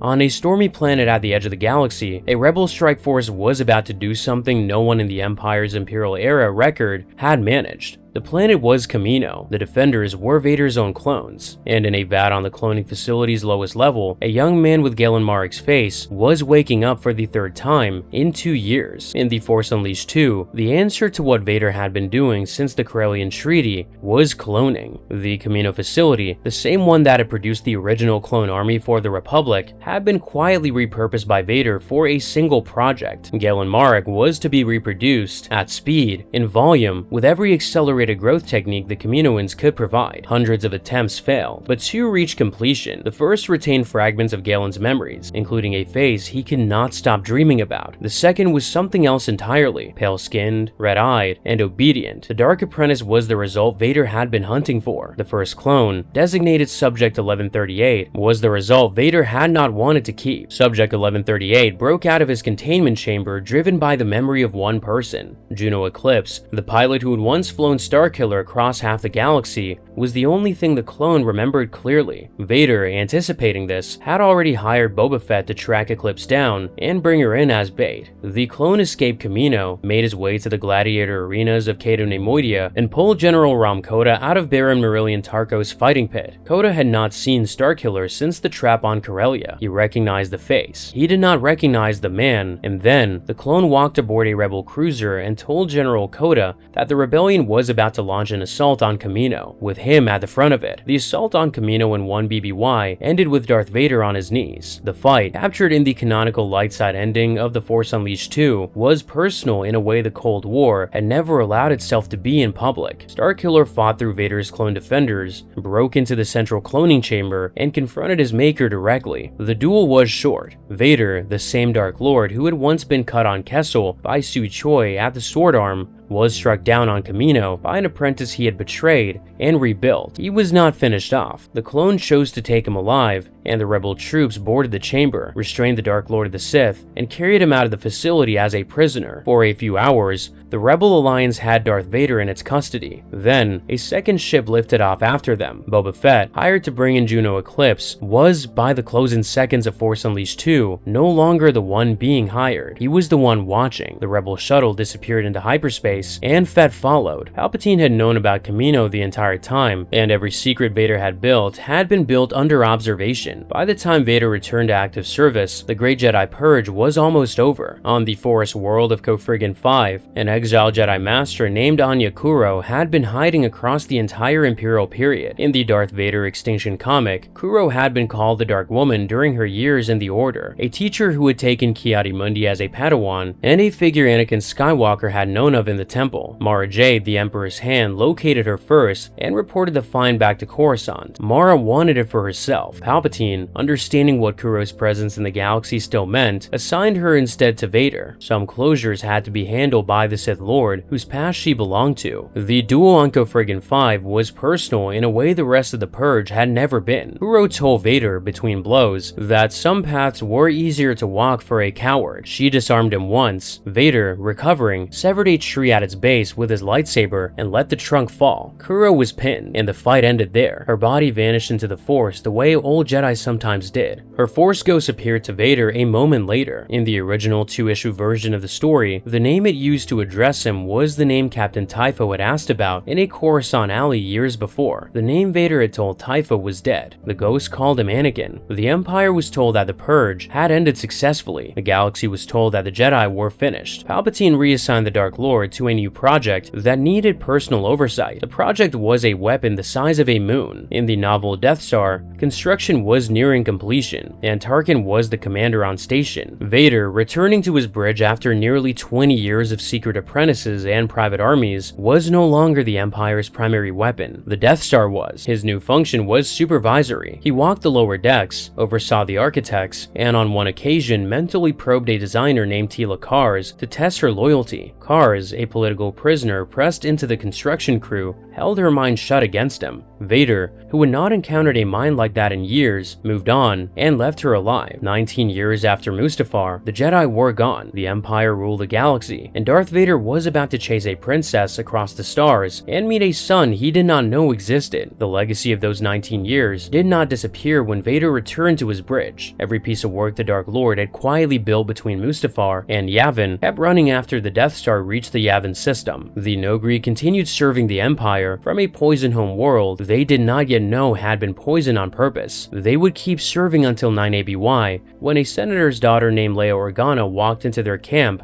and the warrior caste recognized on her skin the scent of the Dark Lord they had called Savior. They call Vader's bloodline Malariush. Leia carried it. The Nogri defected to her on the spot, and the private army Vader had built off the Imperial Ledger turned out, in the end, to belong to his own daughter, General Ram Koda. The Jedi Vader's apprentice had blinded on the Nar Shaddaa shipyards and rescued from a Cato Neimoidian fighting pit, became one of the founding generals of the Rebel Alliance. He flew the Marek family crest into every operation he commanded. Celeste Morn and the Mor Talisman remained dormant on the desert moon, where the Vector Arc had left them, a trap Vader would attempt to spring on Luke Skywalker, Leia Organa, and Han Solo years later in the Dark Horse Rebellion series. The Inquisitores continued hunting the few Jedi who had slipped through the official purge. The Dark Apprentice clone, the obedient replacement Palpatine had walked out of Kamino with, vanished from Imperial records. By the time A New Hope opened, Vader was a passenger on his own flagship. Tarkin gave the orders. The Death Star was the weapon. The Sith Lord, who had spent 2 decades building secret apprentices, private armies, and Force artifacts to use against his master, was reduced to walking the corridors of a station he had not designed and had not asked for. The Cold War he had spent his entire post-Mustafar life fighting was over, and he had lost it without ever firing the move he had been building towards. Everything Vader built,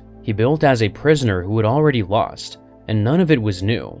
To see how old this pattern really was, you have to leave the Empire behind and go back thousands of years, to the age of the Old Republic.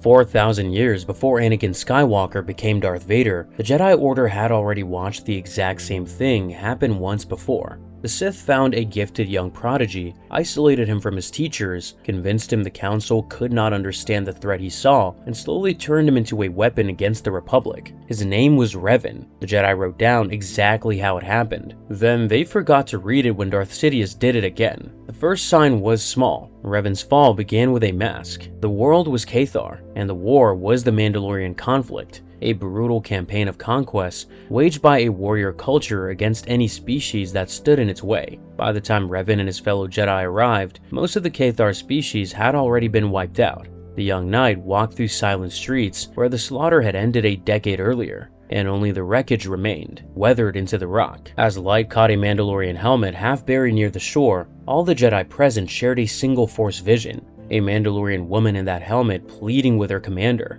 Cassius Fett, to spare the surviving Cathar, Fett refusing and the woman dying as she defended the people she had been sent to kill. Revan took up the helmet, vowing not to remove it until the Mandalorians were defeated, and in honoring the woman who had tried to stop the genocide, he made her unfinished work his own. What he did not admit, even to Malak, was that the vow was already changing him. He had taken a stranger's martyrdom and folded it into his own identity, casting himself as the one person who could finish a cause larger than himself. The old masters had warned their students for centuries about exactly this. A Jedi who starts believing he is the answer. The young prodigy believed himself above the warning because his cause was just. 4,000 years later, a different prodigy in a different war was telling himself a very similar story. Anakin Skywalker studied what the Council called forbidden knowledge and assured himself he would only use it to save the people he loved. He grew his friendship with Palpatine and told himself it was strictly political. He convinced himself, as Revan had,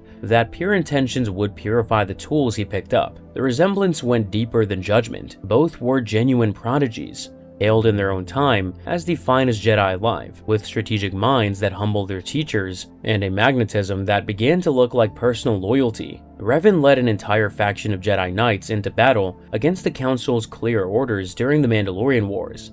The Chosen One drew the same kind of pull around himself during the Clone Wars, gaining devotion from clone troopers, political figures, and fellow Jedi alike. Both times, an order that valued group judgment watched one of its own become the center of his own orbit, and both times the Council answered with hesitation rather than action. The closest companion each prodigy kept carries the deepest echo. Revan's friendship with Malak was the defining bond of his early career, and through it, much of his corruption spread outward. When the future Dark Lord fell, Malak fell with him, two halves of the same disaster, one the visionary, the other the enforcer.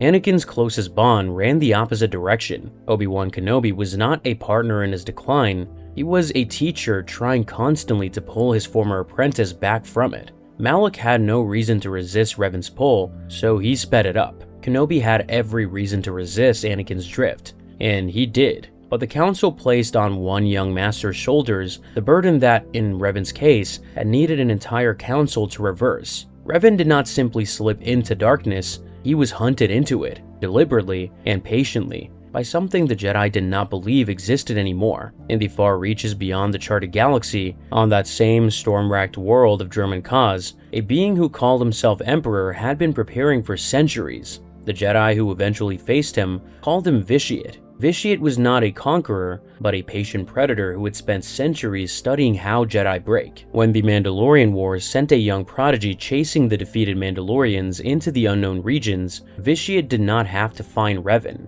He just had to wait. What happened on Dromund Kaas became one of the most important case studies the Jedi ever preserved, because the Jedi of the late Republic had this in writing. After defeating Mandalore the Ultimate, Revan had heard the truth from the dying warrior's own lips. The Sith's hold on Mandalore had broken in his final moments, and he told Revan that the entire Mandalorian campaign had been engineered by a Sith power hiding in the unknown regions. The two Jedi followed that thread alone, and in secret, all the way to the throne world. They believed they were the hunters. They did not understand that they were exactly where Vitiate had been waiting. The Mandalorian Wars themselves had been a test, and the gifted Jedi who emerged victorious were the prize. Vitiate did not need to befriend Revan or draw him in. The shape of Revan's life, his self-cast role as the one Jedi who saw what the Council refused to see, had already brought him to the throne room door.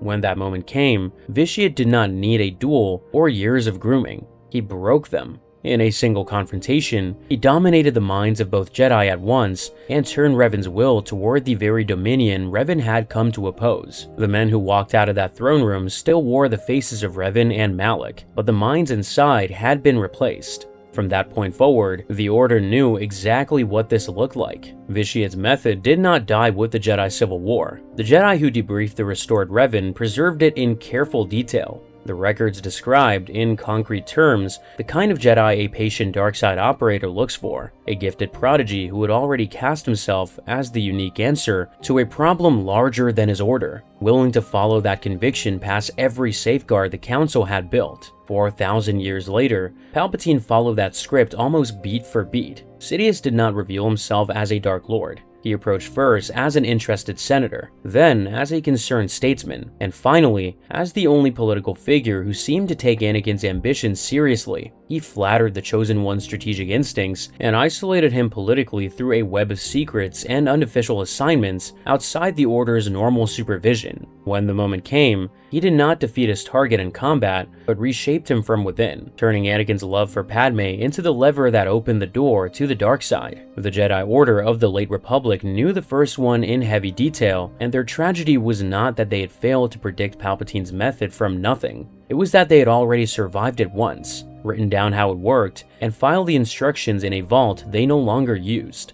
What makes the failure sharper still is that the old Jedi did not just write down the disease, they wrote down the cure. In the years after the Jedi Civil War, the Order pulled off something with no equal in the later history of the galaxy. They took a fully corrupted Dark Lord, a man who had led fleets against the Republic he had been raised to protect, and rebuilt him into a Jedi again. Not through magic, but through patience, reconnection, and the careful repair of broken bonds. A young Jedi Knight named Bastila Shan led the strike team that boarded Revan's flagship to bring him in alive. They caught him at the moment Malak struck him down in betrayal. Bastila used the Force to keep the dying Dark Lord alive and preserve his broken mind, and in doing so, she formed a Force bond with him. That bond was the lever the Council needed. Through it, Revan's original self could be reached. What the Masters did next was morally questionable, and they knew it.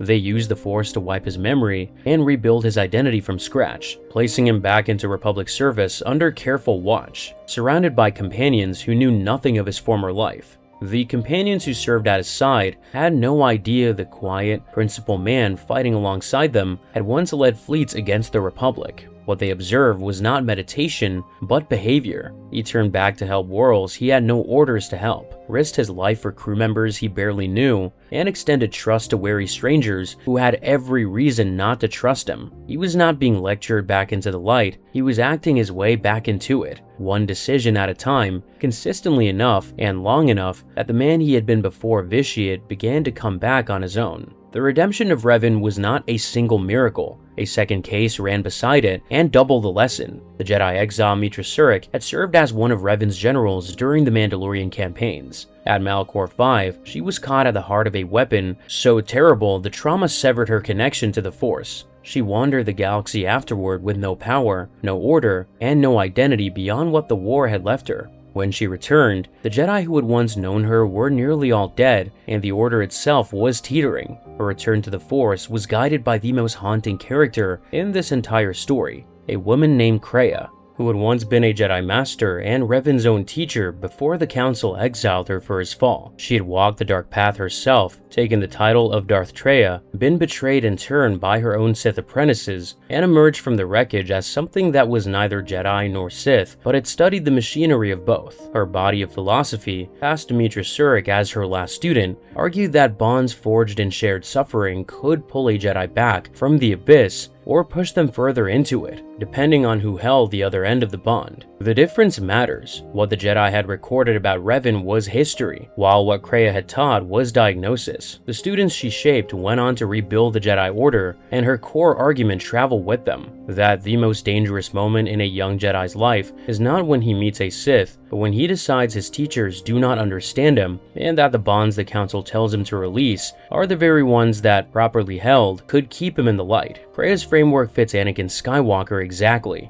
By Kreia's reading, every intervention the Council made in Anakin's life was backward. Their insistence on emotional detachment was not protecting him from the dark side. It was actively preparing him for it, severing the bonds that could have held him in the light and leaving Palpatine's as the only one still standing. The Revan Protocol would have told them to tie those bonds tighter, not cut them loose. A council that understood the earlier rehabilitation would have treated Anakin's attachments as warning signals to guide carefully, not weaknesses to suppress. The case for how to do it was already sitting in the archives, but the Clone Wars Council was too tired, too stretched thin, too sure that old rules were enough. The Jedi archives, kept by Madame Jocasta Nu, were the most complete library of Force-related knowledge in the known galaxy. The Jedi Civil War had nearly destroyed the Order, and the Council that rebuilt it afterward had overseen Revan's rehabilitation firsthand. What they knew about how he fell and how he came back would have been among the most important records the Order ever kept. And then there is Jocasta Nu. The librarian held a file, but the Council did not ask. The system she had been hired to serve treated her domain as a memorial rather than as a working tool. It was not carelessness, it was exhaustion. The Clone Wars had turned the Jedi from teachers into generals. Masters who should have been mentoring Padawans were leading clone legions, and knights who should have been studying the archives were writing battle reports. No one had time to read a 4,000-year-old case file when there were campaigns to plan and soldiers to bury. But exhaustion was only half the problem. The Force itself had been clouded by the rising influence of the dark side,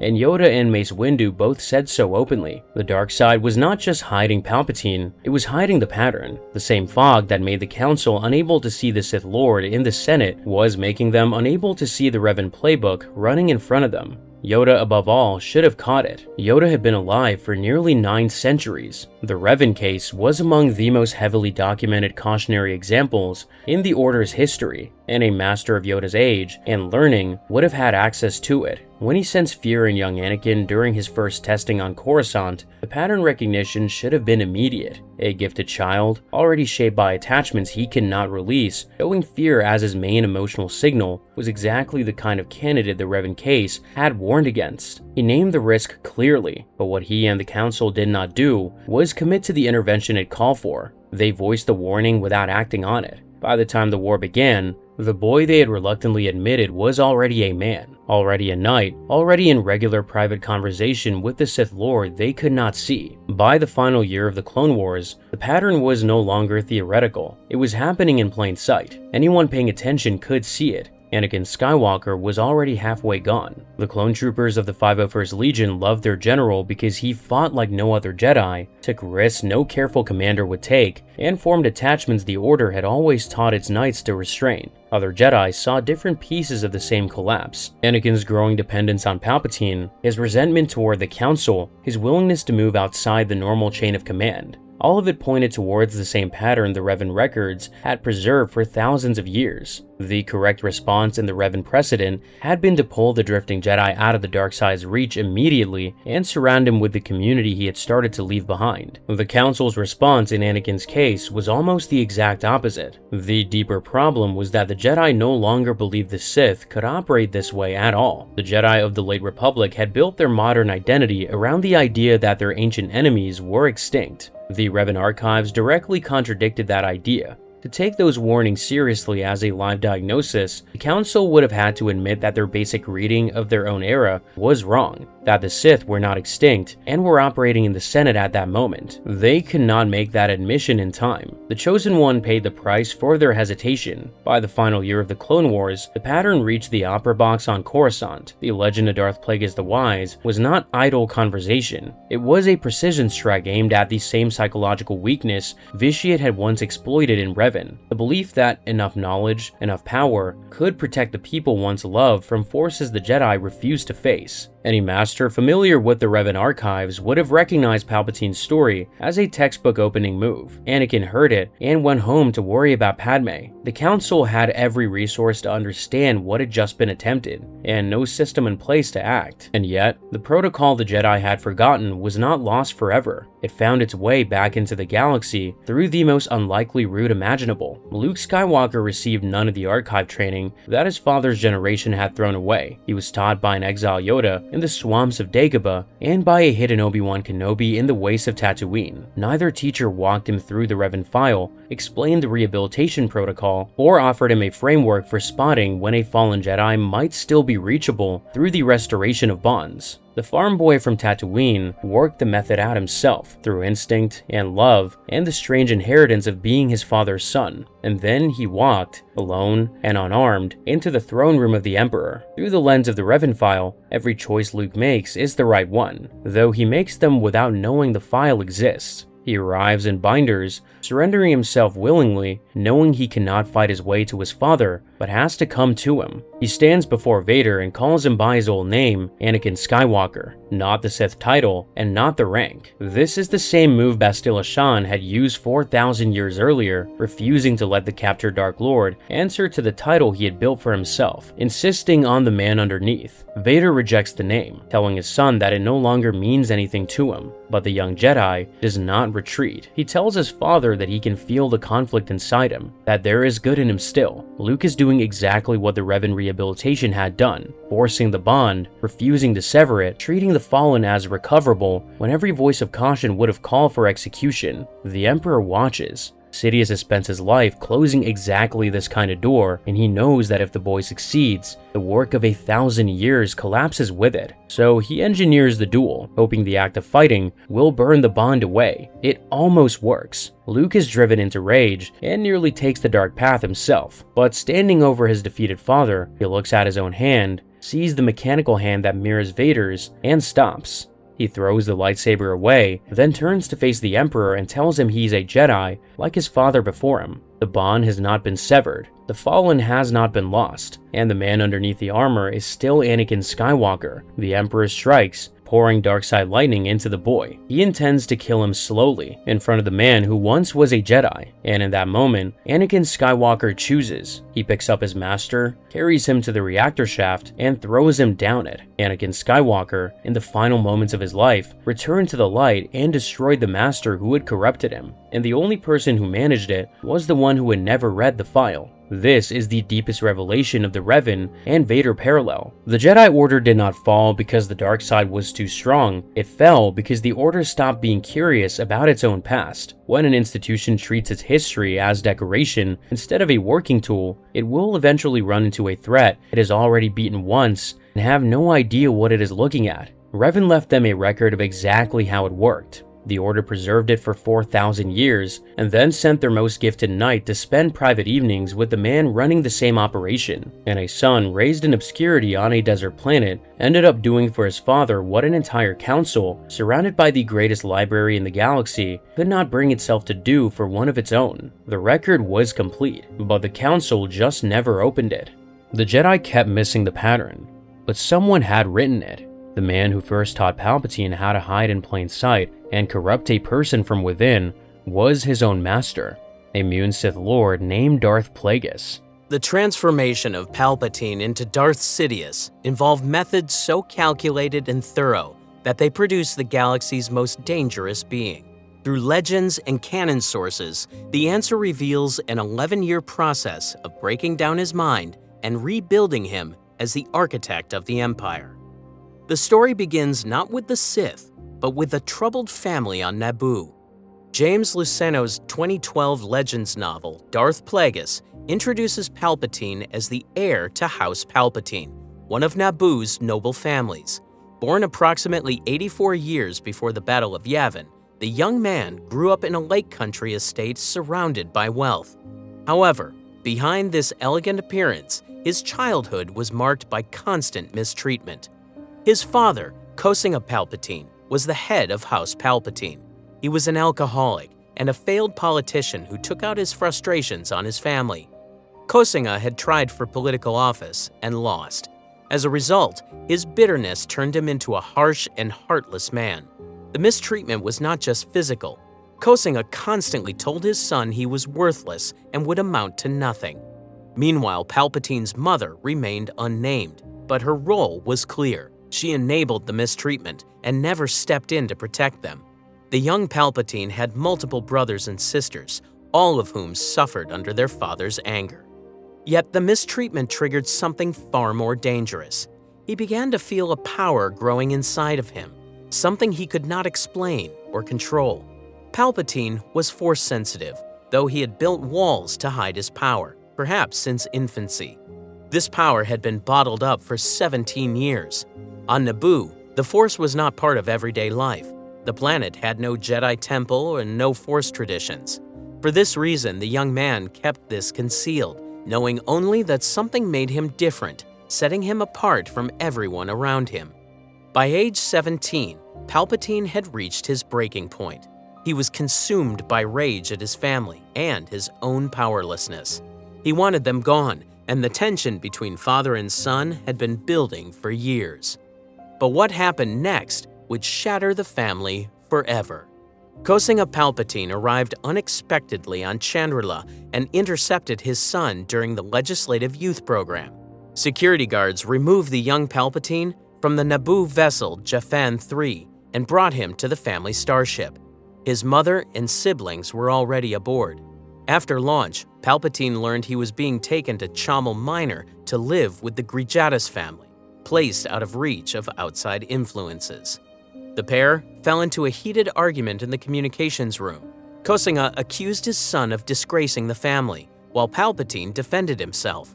As the confrontation escalated, Palpatine's rage finally exploded. In moments of pure fury, he reached out with powers he had kept hidden his entire life. Kosinga was hurled against the bulkhead, and when the injured man tried to escape, the bulkhead buckled inward, driving him to the floor. A guard entered, and Palpatine threw him across the cabin. He ended them all, his father, mother, siblings, and guards, using the Force. Just days after the tragedy, help arrived. A moon banker named Hego Damask, whom Palpatine had met during the youth program, sent his agents to assist. Damask arranged for the starship's disposal, leaving no evidence behind. Chandrilan and Naboo authorities searched but found nothing, and without evidence, there was no crime. The meeting that followed would change Palpatine forever. Plagueis secured a private cabin for Palpatine aboard the passenger ship Quantum Colossus. When they met, the young man was still shaken by what he had done. He expected support from someone he considered an ally, but instead, Plagueis challenged him. The Muun explained that he had intentionally orchestrated the confrontation. He had come to Chandrila to ensure Kosinga's spies would see them together, wanting to push father and son to a dilemma. Palpatine realized he had been manipulated. Nevertheless, Plagueis explained this was necessary. Before he could reveal certain truths, Palpatine needed to be free from fear of expressing his true nature. Then came the revelation that transformed everything. Plagueis asked if Palpatine had ever learned of the Sith. Palpatine knew little, only that they were a Jedi sect, the result of a family conflict. The Sith were far more than that, Plagueis explained. They were the prodigal offspring, destined to return and overthrow the Jedi. He described them as beings who refused to live by conventional morality, who shaped history rather than merely observing it. Plagueis revealed his true identity. He was not merely a banker, but a Sith Lord. More than that, he explained, just now there was only one Sith, unless Palpatine chose to join him. Plagueis tested Palpatine's abilities during their meetings. He taught the young man basic techniques for sensing through the Force. He showed him how to reach out and feel the living energy around him.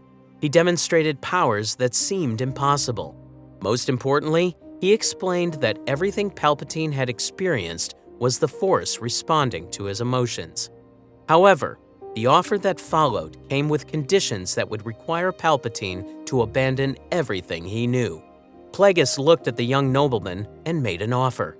The Moon promised to teach Palpatine everything about the Force. He offered to show him how to use the power that frightened and confused him. He claimed he could transform him into something greater than any Jedi. The offer was tempting beyond measure. Palpatine had spent 17 years feeling powerless despite his family's wealth. Now, someone was offering him real power, the kind that could never be taken away. However, Plagueis made the conditions clear. Accepting this path meant leaving Naboo, abandoning his inheritance, and devoting himself completely to the dark side. With no attachment to his family's legacy and no loyalty to Naboo's traditions, he wanted power more than anything else in the galaxy. As a result, Palpatine accepted Plagueis' offer without hesitation. Months passed between their initial meetings and the next critical moment. During this time, Plagueis taught Palpatine basic Force techniques. He showed him how to hide his abilities from others. He explained the history of the Sith and their long war against the Jedi.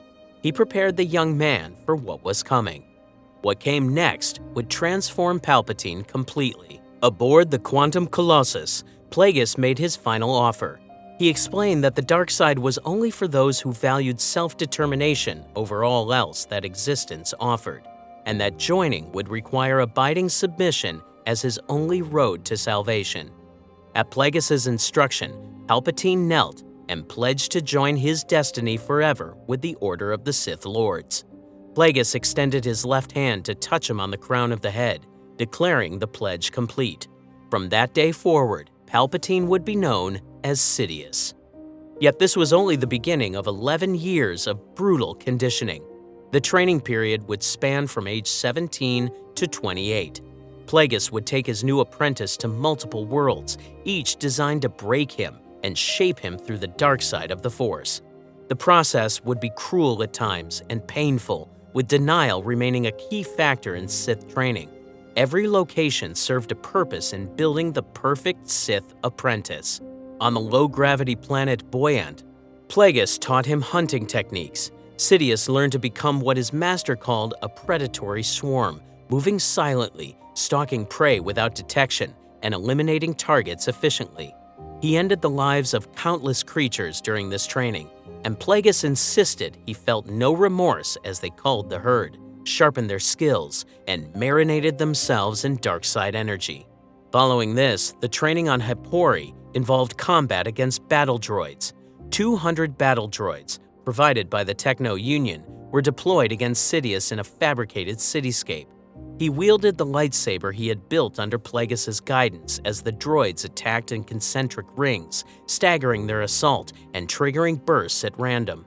Sidious fought for hours, learning to channel his rage into precise strikes while deflecting bolts and destroying the automata one after another. On Cursed, the training revealed how completely the transformation had succeeded. The planet had been reserved for Sith use for 600 years, and indigenous primitives had come to expect the periodic return of sky visitors. Plagueis and Sidious fought against several hundred warriors armed with longbows and metal-tipped lances. They wielded force pikes rather than lightsabers to avoid senseless slaughter, moving across the plain like wraiths and felling opponent after opponent with taps from the stun weapons. When only one warrior remained standing, Plagueis tossed aside his force pike and ignited his crimson blade. He used the force to hurl the warrior to the ground, then opened the primitive's chest cavity with his lightsaber. Reaching inside, he extracted the still-beating heart and raised it overhead as a collective lament rose from the crowds watching on the hillsides. Taking a bite from the organ, Plagueis then passed it to Sidious. Raised in Naboo's refined culture with elegant manners and civilized behavior, Sidious should have recoiled. Instead, he consumed the flesh without hesitation. This marks the completion of his transformation. The refined nobleman from Naboo had become a being willing to do anything for power. During these 11 years, Sidious learned every skill a Sith needed: Force lightning, telepathy, manipulation, elimination techniques, lightsaber combat, and Force concealment. Each ability was practiced until it became natural. Plagueis demanded perfection, responding to failure with punishment and to hesitation with contempt. The training in Force lightning proved particularly significant.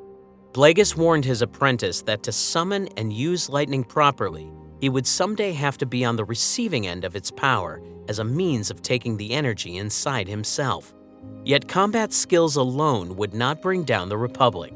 Plagueis understood that true power came not from Force abilities, but from controlling the invisible systems that held civilization together.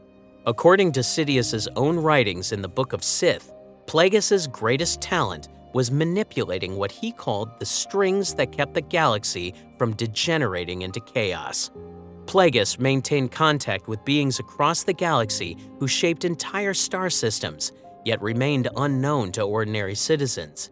He cultivated relationships with leaders from the Intergalactic Banking Clan, executives in the Corporate Alliance, viceroys in the Trade Federation, and even criminal organizations like Black Sun. These were not allies, but useful bureaucrats who could be controlled through greed, ambition, or fear. Most importantly, Plagueis taught Sidious how to view other beings. There were only two categories: those who wielded power and those who existed to serve.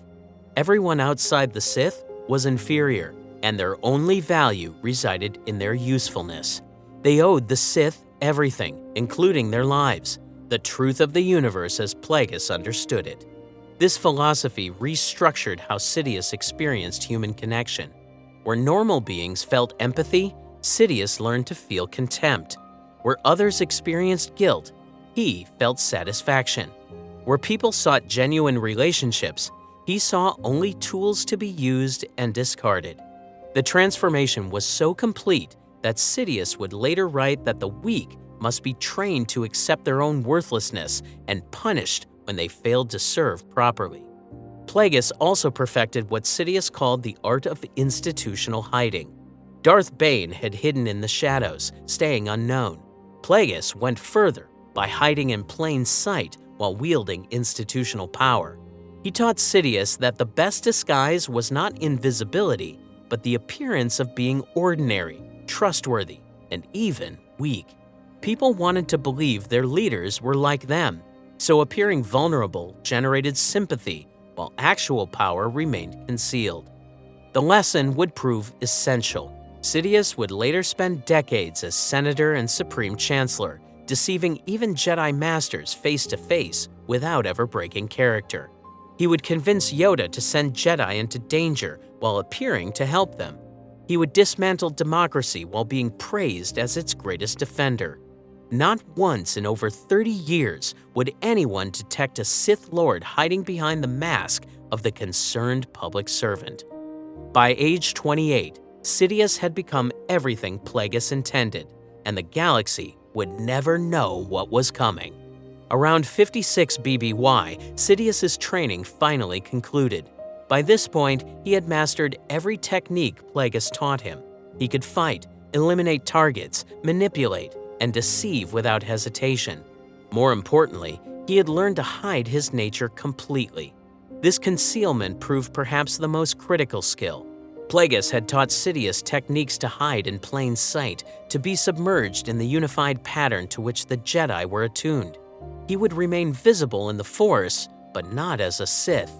Hidden among ordinary life, masked by everyday routines, his true nature would be beyond detection. This ability would prove essential for what came next. In 56 BBY, a Naboo senator named Vidar Kim was eliminated on Coruscant. It turns out that Sidious arranged this. He hired Maladians, a species known for such work, through his first major recruit, Sate Pistage. The operation was clean and professional, leaving no evidence pointing back to Sidious. With Kim gone, Sidious took his place as Naboo's senator. This position suited his goals perfectly. As a senator, he had access to the Republic's political center. This position allowed him to observe the government's inner workings, identify its weaknesses, and build a network of allies and agents to eventually seize control. The transition from Sith apprentice to senator was seamless. Sidious presented himself as a dedicated public servant. He was charming, intelligent, and committed to Naboo's interests. He befriended other senators, joined committees, and worked on legislation, all while studying the Republic's weak points. Remarkably, Sidious even interacted with Jedi without being detected. Ronar Kim, the son of the eliminated senator, was a Jedi Knight. He investigated his father's death and met with Sidious multiple times, while Count Dooku and Sifo Dyas worked with him on political matters. Despite their combined expertise, none of these Jedi Masters detected the Sith Lord hiding in plain sight. However, in 52 BBY, Sidious made a decision that would complicate the rule of two. He traveled to Dathomir, a planet home to the Night Sisters, a group of Force-sensitive women who practiced dark-side techniques. Mother Talzin, the Night Sisters' leader, wanted a particular infant male Zabrak for her own purposes, but another Night Sister sought to save the child from that fate. Believing Sidious could protect the boy better than she could, she offered him the infant. Maul's role was never intended to be that of a true Sith apprentice. Sidious already held that position under Plagueis, and according to the rule of two, only one apprentice could exist at a time. Instead, Maul would become something different, a weapon skilled in stealth and combat, to be eliminated when no longer needed. In Legends continuity, Plagueis eventually heard of Maul but tolerated him as a Sith assassin, rather than a true successor, even providing Sidious with the stealth ship to gift to Maul. Plagueis had earlier told Sidious that they would transcend Bane's rule of two entirely, sharing all knowledge without the traditional master-apprentice betrayal cycle. The Moons saw Maul as a useful weapon, not a violation of their partnership. In canon, however, reference materials suggest Plagueis died before Sidious took Maul as his apprentice, thus preserving the rule of two strictly. With Maul's role clearly defined as that of an assassin, his training focused on combat rather than Sith philosophy. On Mustafar and later at the Orsis Academy, Sidious pushed the young Zabrak to his absolute limits using methods similar to those Plagueis had employed on him. He taught Maul to channel rage and hatred into combat effectiveness. Unfortunately, unlike his own comprehensive education under Plagueis, Sidious never taught Maul political manipulation or long-term strategy. In 42 BBY, 25 years into Sidious's apprenticeship, something unprecedented happened that would tilt the Force itself. This was the most critical event in the entire story. Plagueis and Sidious traveled to a secure location where they could meditate without interruption. They remained there for months, focused entirely on a single objective. Their goal was to influence the Force itself. For thousands of years, the Jedi had maintained balance. The light side was dominant. The dark side existed, but it was contained and controlled. Plagueis and Sidious intended to change that basic reality. They succeeded. They willed the Force to shift and tip irrevocably to the dark side. This was not just a philosophical change, it was a real change to the fabric of reality. The Force itself began favoring darkness over light. The balance that the Jedi had maintained for thousands of years started to collapse. This was not immediate. The shift happened gradually, but once it began, it could not be stopped. The Jedi would eventually sense that something was wrong. However, by the time they noticed, it would be too late to reverse the change. This event was the foundation for everything that followed: the Clone Wars, the fall of the Republic, and the rise of the Empire. The consequences appeared quickly. Immediately after this shift, Plagueis' plans began succeeding at an unprecedented rate. The election of Finis Valorum as Supreme Chancellor in 40 BBY went exactly as planned. Plagueis had been cultivating Valorum for years. Valorum was weak and easily manipulated, which made him perfect for their purposes. Plagueis had also been working with the Trade Federation. He helped them gain power and influence. He arranged favorable legislation. He removed their competitors. He made them dependent on his financial support. In turn, they became tools he could use when needed.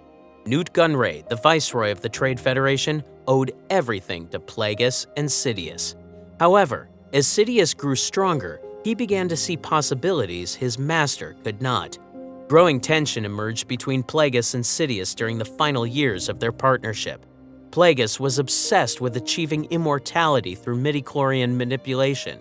He spent endless hours in his laboratory on Abora, conducting experiments attempting to create life and prevent death. Sidious participated in some of these experiments. He learned the scientific approach to the Force that Plagueis favored. Nevertheless, Sidious's interests lay elsewhere. He cared more about political power than biological immortality. He understood that controlling the galaxy required controlling its institutions: the Senate, the military, the economy, and public opinion. Their different priorities created tension. Plagueis believed that mastering life and death was the ultimate goal. Sidious believed that ruling the galaxy was more important than living forever. These conflicting visions would eventually lead to the inevitable conclusion of their relationship.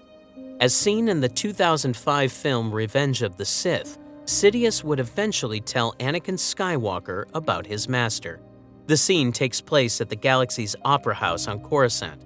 Sitting in the shadows, Palpatine shares what he calls the tragedy of Darth Plagueis the Wise. He explains that Plagueis had such knowledge of the dark side that he could influence midichlorians to create life and keep people from dying.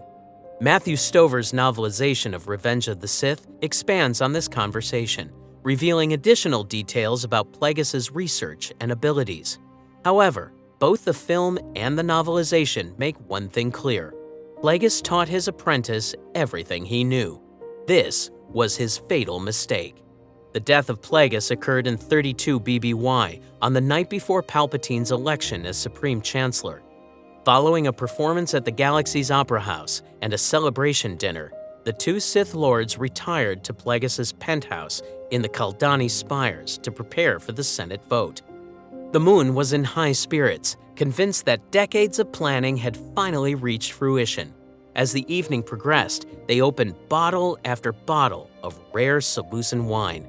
Plagueis, who had trained himself to go without sleep for 20 years, allowed himself to relax in celebration of their impending victory. He drank heavily while discussing the grand plan's success, never noticing when his breathing began to slow. In that moment, the apprentice Plagueis had created destroyed him. Without warning, blue force lightning erupted from Sidious's fingertips and struck the moon's breathing device. Plagueis' eyes snapped open in shock, yet he hesitated to defend himself. He trusted Sidious completely and could not comprehend that his own apprentice would betray him. That hesitation proved fatal. As Plagueis struggled for breath, Sidious revealed the truth. The apprentice had learned all his master's secrets and no longer needed him. Every recent success Plagueis had claimed as his own had actually been Sidious's manipulation. Yinchor, Dorvala, Eriadu, the Neimoidians, Naboo, all of it had been carefully orchestrated by the apprentice while the master congratulated himself on his genius. The rule of two demanded that the apprentice eventually surpass the master, and that moment had finally arrived. Desperately, Plagueis tried to use his midichlorian manipulation to save himself, but the techniques that worked on others failed when applied to his own dying body. The irony was absolute. Plagueis had spent decades researching how to prevent death and had discovered techniques that could influence life itself. Yet in that moment, none of it mattered. He died gasping for air while his apprentice explained that he had been deceived from the very beginning. The being who had broken Palpatine and created Darth Sidious became the first victim of his own success. The next morning, Palpatine was elected Supreme Chancellor of the Galactic Republic. Days later, he traveled to Naboo to congratulate Queen Amidala on her victory over the Trade Federation. Only upon arriving in Theed did he learn that Darth Maul had been killed during the Battle of Naboo. The Zabrak had succeeded in eliminating Qui-Gon Jinn, but Obi-Wan Kenobi had defeated him in turn. The timing seemed significant, as if the dark side itself had demanded payment for Sidious's ascension. When informed of Maul's death, Sidious felt no grief. His reaction was a simple acknowledgement of an expected outcome. The tool had been destroyed, and he would acquire new tools when necessary. This was the important lesson Plagueis had taught him through decades of careful instruction. Everything and everyone was expendable except power itself.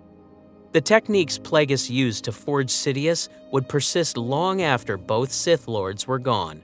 The canon novel Shadow of the Sith by Adam Christopher reveals that Sidious continued Plagueis' work on life manipulation. After his apparent end in Return of the Jedi, his essence survived. The Sith Eternal, a cult of followers on the hidden world of Exegol, worked to resurrect him through cloning.